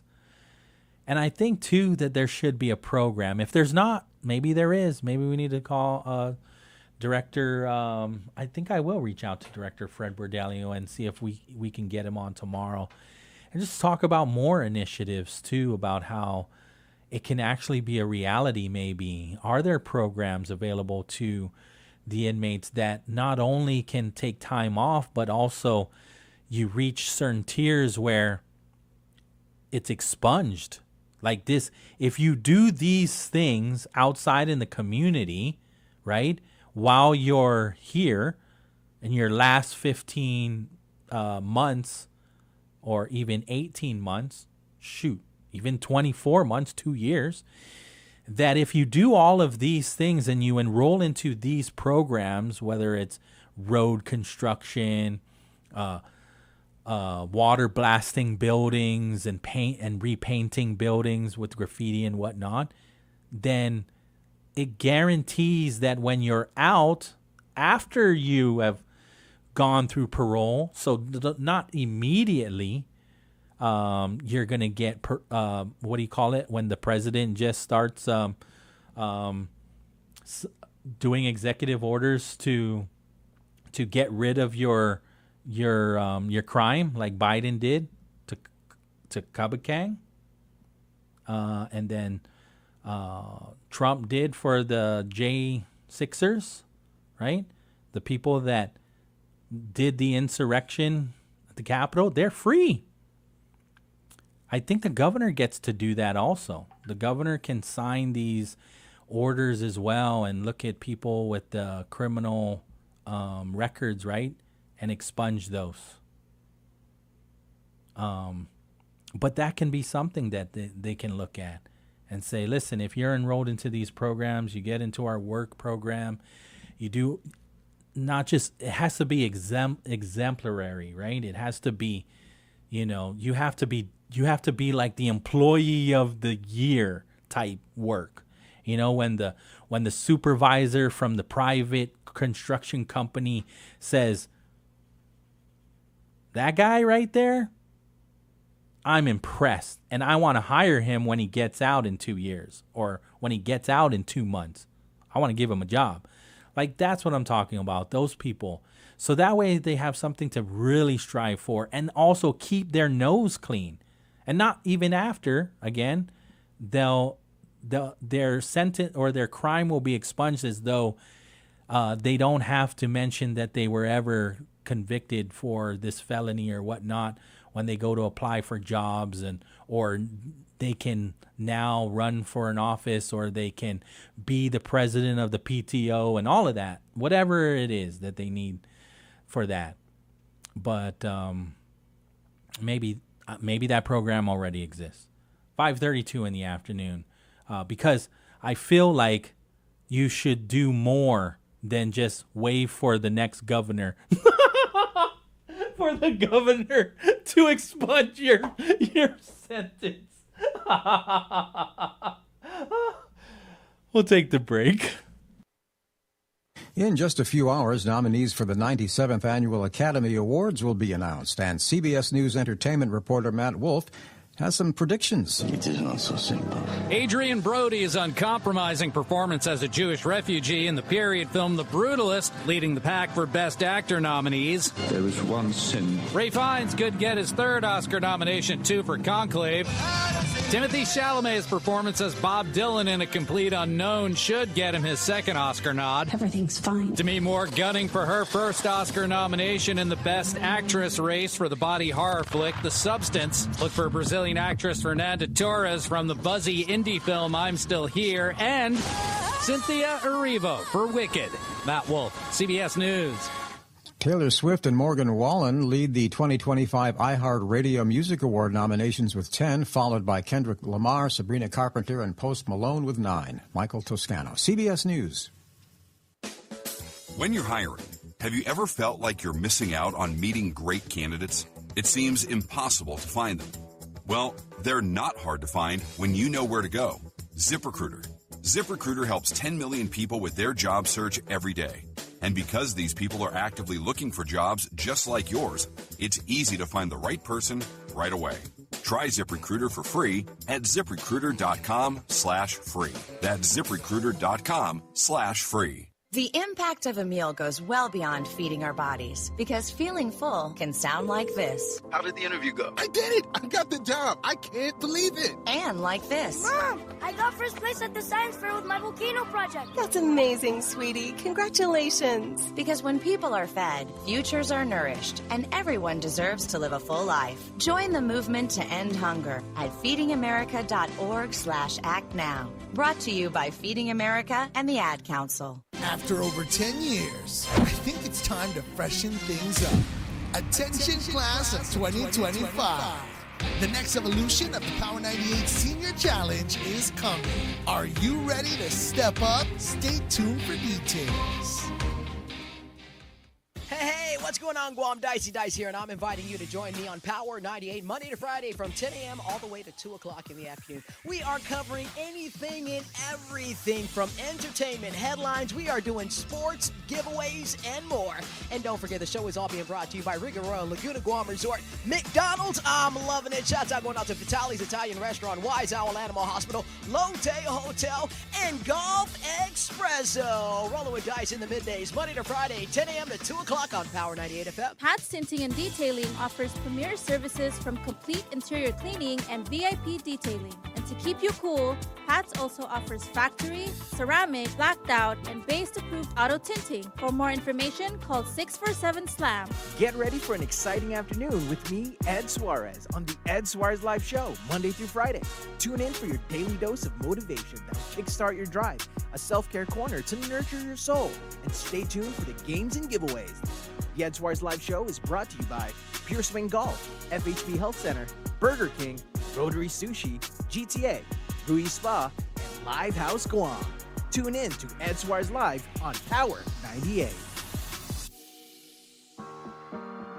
Buenas and Hafa Adai. Eduquentas is now every Thursday from 10 a.m. to 11 a.m. Tune in at 105.1 Wave FM to listen to Eduquentas. Eduquentas is a special initiative by Guam Department of Education dedicated to shining the light on the incredible achievements of our students, teachers, and staff. Once again, join us on Thursday from 10 a.m. to 11 a.m. on Wave 105.1, the sound of Guam. Say goodbye to slow internet and hello to GTA Air Fiber. With cutting-edge technology, Air Fiber delivers ultra-fast, reliable internet at speeds up to 500 megabits per second, and there's no need for underground cables. That means faster download, smoother streaming, and no interruptions for as low as $75 a month. Sign up today and get up to 6 months free on a 2-year commitment. Stop waiting for better internet. Switch to GTA Air Fiber today. Call us or visit gta.net for more information. Terms and conditions apply. GTA, we start with you. You work all day. Nights are for relaxing. Tune in Monday through Thursday for Light Nights here on Wave 105 FM. Designed to help you chill and forget about the stresses of your day. The wave doesn't stop, but it sure can slow down. It's Light Nights, Monday through Thursday nights till midnight only here on the Sound of Guam. Wave 105 FM. Start the year off right with a fresh value meal for just $8 at Subway. Choose a 6-inch sub from a select menu, add a 21-ounce Coke Zero Sugar, and a bag of baked Lay's chips, all for only $8. The $8 fresh value meal is here for limited time only at Subway. You gotta refresh to be fresh.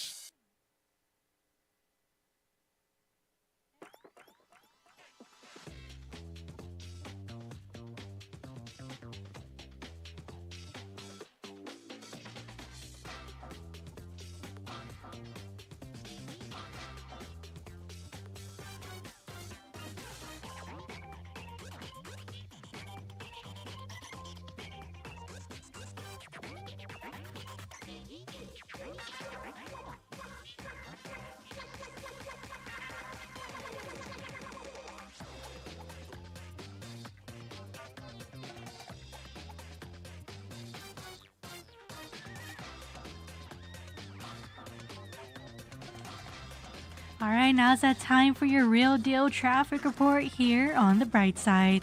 Heavy traffic on Route 4 and 10 in Chalampago if you're heading to the intersection that also leads to Zonia.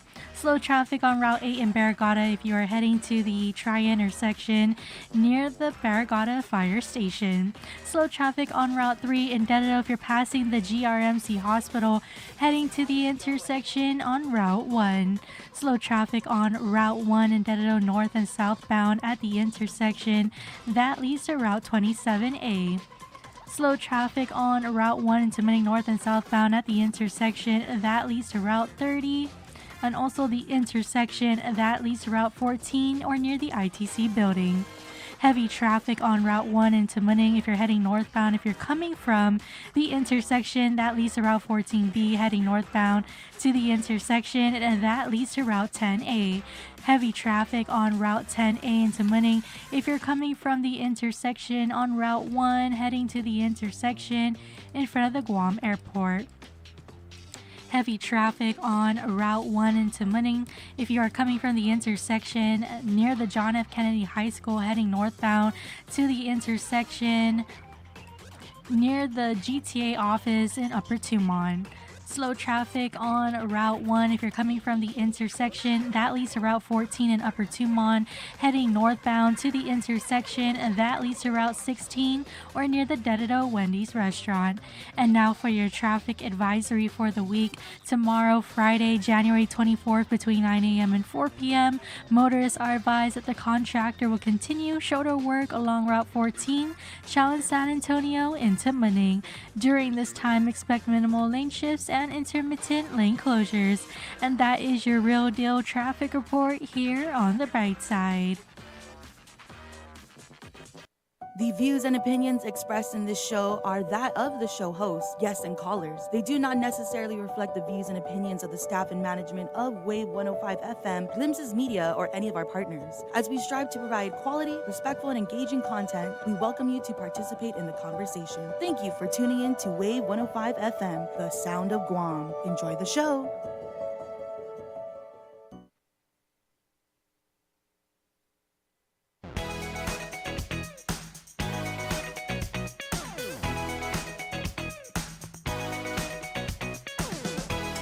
Welcome back, Wave 105. My name is Pauly Suba. It's the Bright Side. I'm looking at the legislature's website, 38th Guam Legislature. 38 bills are here available for you to view. One of them would appropriate $4 million for the fiscal year 2025 general fund revenues collected in excess to what? To provide the University of Guam for the purpose of repairs, maintenance, capital improvement projects, and accreditation-related priorities. So UOG will get that $4 million that they were supposed to get in the supplemental budget bill, but it was taken out because who else got $4 million? The mayor's office. They got $4 million also. So then there's Bill 337. We were just talking to our Guma friends, and so this would appropriate $1 million from fiscal year 2025 general fund revenues collected in excess of the adopted levels in Public Law 37-125 to GUMA for the purpose of providing mentoring and financial assistance to startup businesses being developed with their program.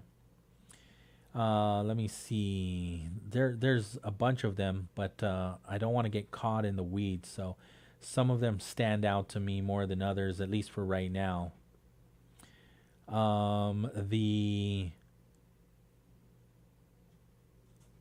There it is, Bill number 32, and this is at the request of Magahagan Guahan.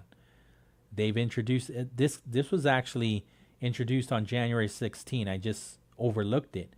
The governor sent a letter to Vice Speaker Tony Ada to introduce this bill that would transfer the lot in the municipality of Tamuning from the Tomorrow Land Trust Commission to the heirs of Francisco D. Perez, the original landowner. This is basically Epau Point, given back to the Perez family. So that bill is there. That's bill number 32. And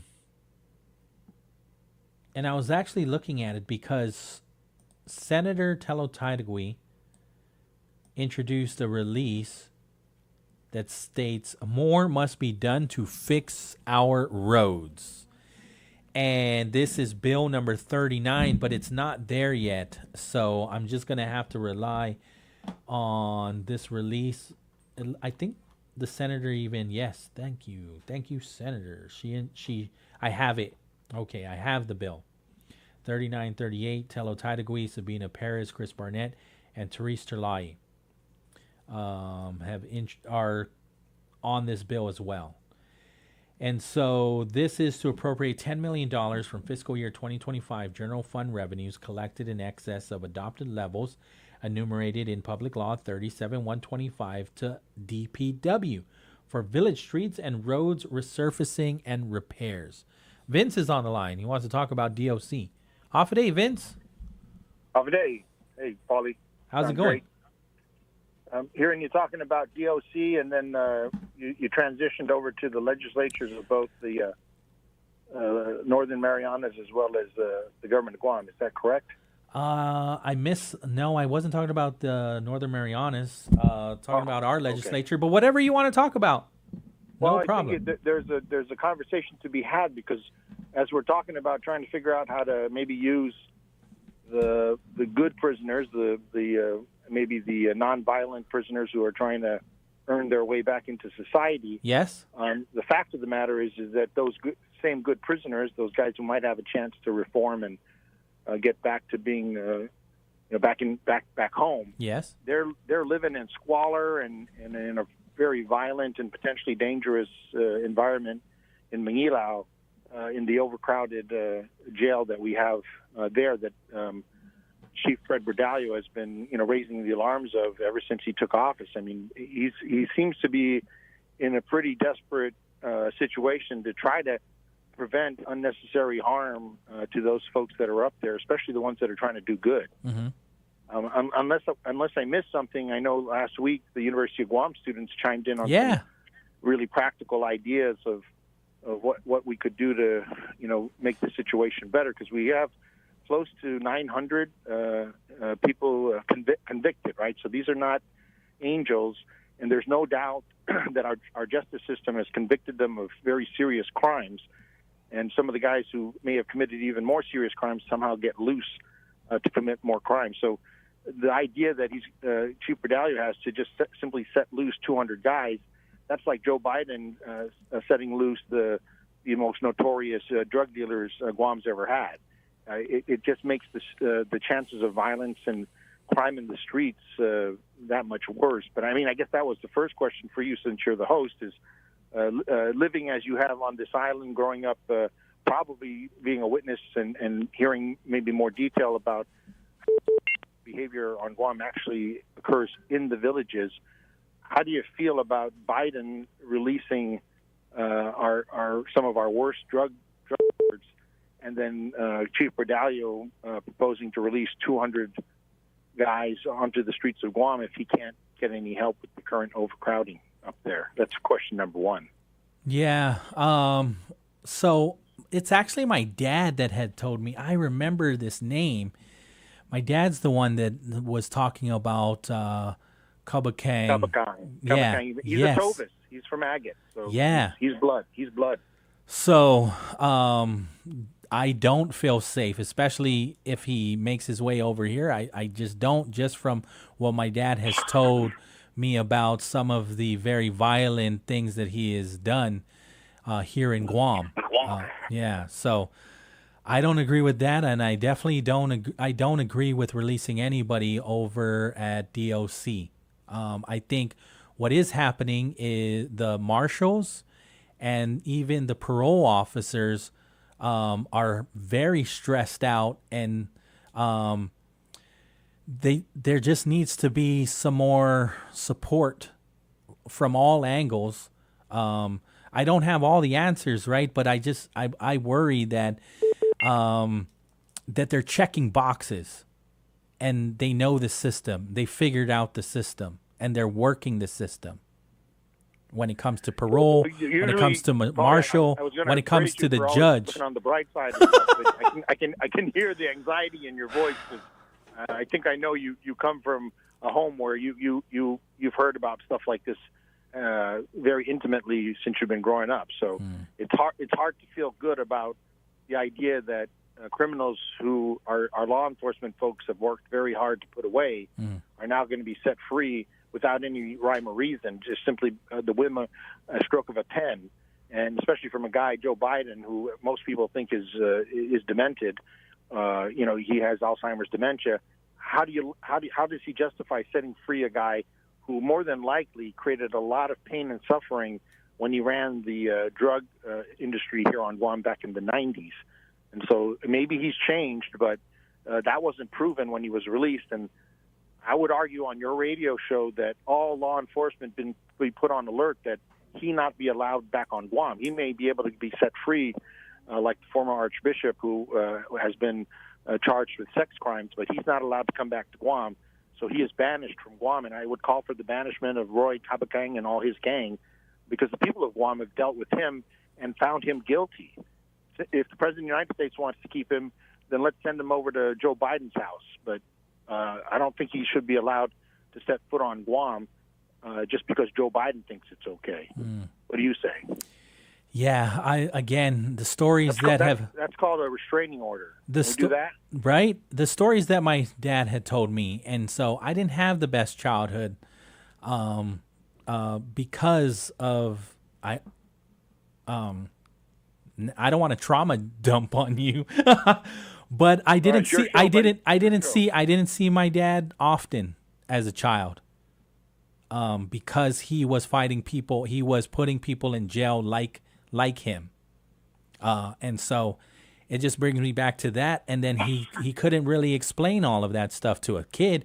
But later on as an adult, I understand and I get it. And it's affected his life and the relationship that he has with his own family too, because of the things that he has seen and witnessed, right? And saying, it's tough to see evil and then come home and be a loving father. You know what I'm saying?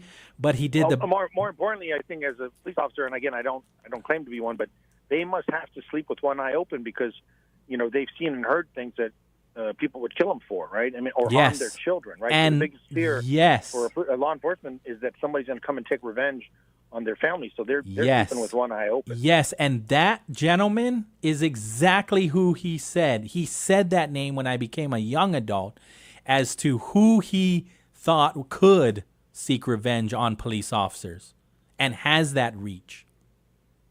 Yeah. So I think right now, calling out from your show, which is a very powerful platform, there's no reason for the people of Guam to have to live that nightmare. We have our own troubles now, the spawn of that drug lord and his carelessness in poisoning the people of his village and the whole island. And there's a whole generation now of drug lords who, laugh when families are broken up, when kids are abandoned and this whole thing, they're profiting and living, the lifestyle of millionaires as drug lords. And we'll deal with them now.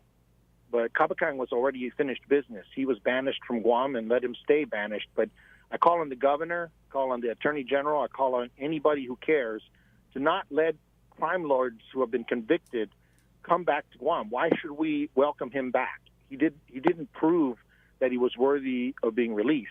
He simply got Joe Biden, who everyone agrees is demented, and he couldn't even convince the Democrats to allow him to run again, to excuse him. And that's, let Joe Biden deal with his own guilt, but we don't have to live the pain. And I guess we'll see how powerful the show is, because hopefully the governor's listening. So she can banish him.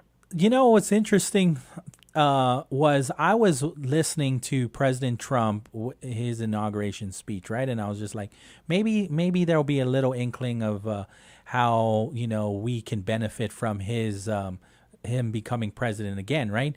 Lo and behold, it was actually Biden on the way out affecting us negatively by I don't think those guys can be trusted to deal with our business. They're going to need to take out their own trash. But we are dealing here with a marine buildup that more than likely is going to bring us some problems as well as opportunities. And having DOC guys out cutting the grass in front of the DOE schools might be nice, but I think decreasing the crowding up there, giving the guys who want to reform a chance to breathe, not letting our jails be basically incubators for bad people, and then maybe sharing that load with the CNMI. Apparently they have an empty jail. Apparently they're too poor over there to commit crimes or something, but they have something like 400 bed capacity, excess capacity, and maybe we can share some of our prisoner love with the CNMI because they need money, right? And so we're not going to do it they're not going to do it for free. Right. It'll be something that they can do to generate some income. But, the thing is, this has been on the table for years. Yeah. And so, if we're going to complain about Joe Biden dumping on us, our Governor Lou, you need to listen. This is a problem that's been there for 6 years. And so this is the time to decompress the prison. You keep promising you're going to build a new one. You can't even build a new hospital. So, make up your mind. But in the meantime, CNMI has built a new prison, and it's got 400 extra beds. So let's push them over there. And if Roy Kabakang comes back, put him over there. But, we're really at a point where people of Guam need to start thinking, what exactly are we paying for when we pay our taxes? This is not a good time to be on Guam if we can't get this done rightly. Appreciate it. Maybe the inmates can build their own, because the Attorney General said a solution was there's space there at DOC, and they can how the military can come in and possibly build one of those open air gyms that you see like Barragata, the Barragata gym, and using Butler tin, and maybe the inmates can help construct that. I have a problem giving them power tools and sharp instruments. Okay, they can. Our DOC guards aren't paid enough to be put in that kind of danger. I think there's a reason why. Fair enough. We have safety rules on construction sites. So fair enough. I think the prisoners aren't there to work. They're there to apparently get rehabilitated, and construction might be one option, but not for everybody. Got it. Again, the governor needs to step up because we've got a lot of problems, and I'm not sure what she's doing right now, but Roy Kabakang wants to come home. Maybe she should deal with that first. I appreciate it, sir. Thank you. Have a good day. Okay, adios. Attorney Pete, if he's still on the line. Attorney, I'll let you finish off the show. Yeah, I just wanted to call to make some corrections to the previous caller. Who was that? Vince. Yeah. So there is over 900 prisoners over there, or bodies. So not all of them are... Some of them are detainees. Majority of them are detainees. And, Doug Moylan likes to tout, oh, look at me, I put a lot of people in the prison. But the presiding judge, hit the nail on the head because he's getting frustrated with the lack of prosecutors to move cases. He said at a hearing last week, you people, and he was talking to the prosecution, he goes, you people don't want to let people out of jail, but then you don't do anything. You don't plea negotiate. You don't, when you do come to a plea agreement, you don't send over the plea agreement because you guys don't have people. You're inept. And that's his word, not mine. And so what is that? This is an artificially created situation because of the ineptness and the paralysis up at prosecution. Now, you can't blame the prosecutors because, they're being put in that situation. But the overcrowded DOC is not real. I mean, Tom Fisher says it is very real. It's artificially He's suing. manufactured. What I'm saying is the reason why the system is gummed up is because the system has different components. You have law enforcement, you have prosecution, you have defense, you have the court. And right now, we're not moving cases, and it's solely because prosecution is paralyzed right now.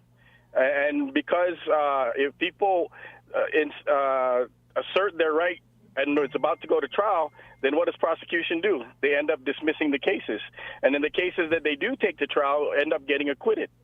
The two types of prosecutors that Doug is bringing in right now are the ones that just graduated from law school, or if they're, tenured and experienced, they're the ones that come here with baggage, as in they've been sanctioned and disciplined in other jurisdictions, right? Just like doctors or priests that have had problems in other areas, they dump them over here in Guam.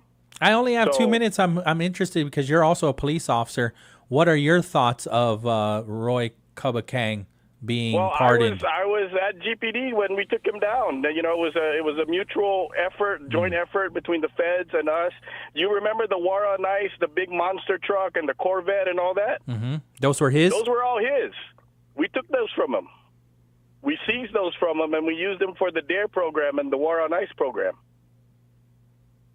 But yeah, he's a scary dude. He had everyone on the take. Mm-hmm. There were customs, there were people at the post office, there were people in GPD. People did federal time.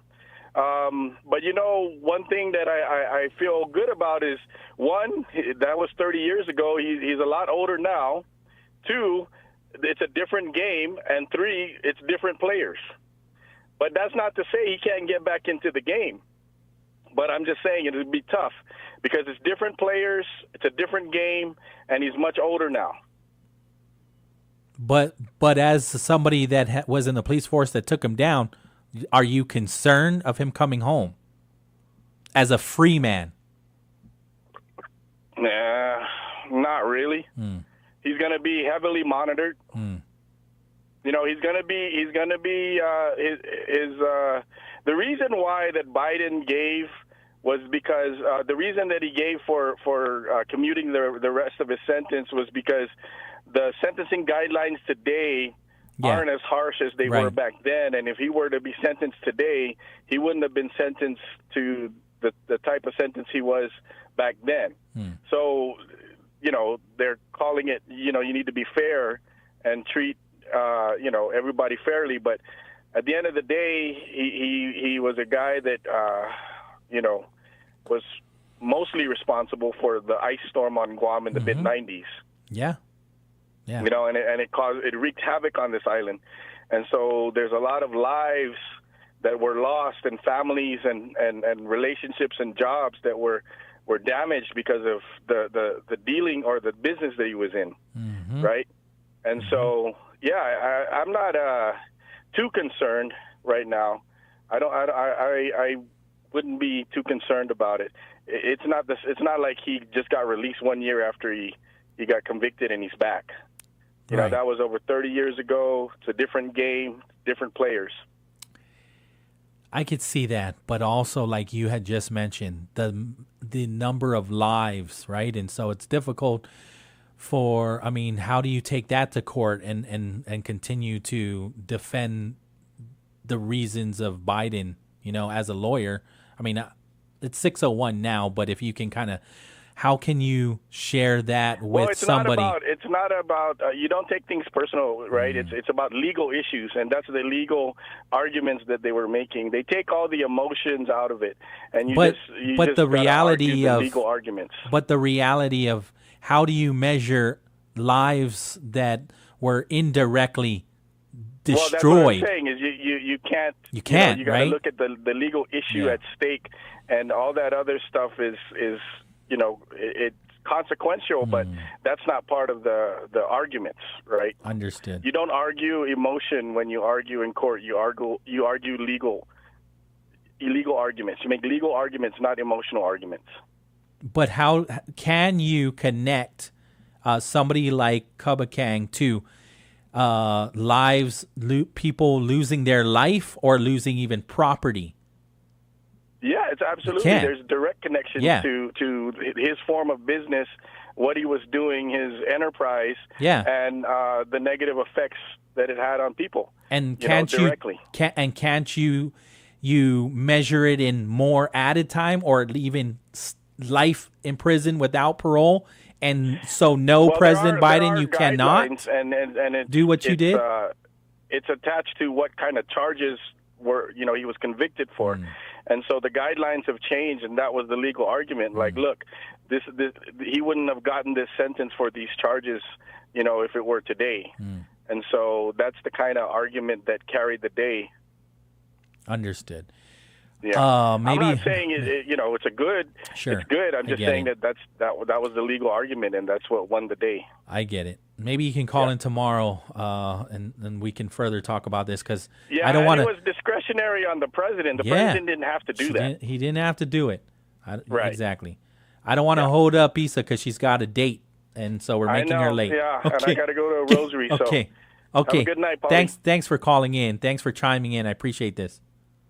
Esta Adjust 6:03 in the afternoon. We got to get out of here. Issa's got a date. KGUM FM in Nagano, Guam. KGUM FM, Hagåtña, Guam. The sound of Guam is Wave 105 FM.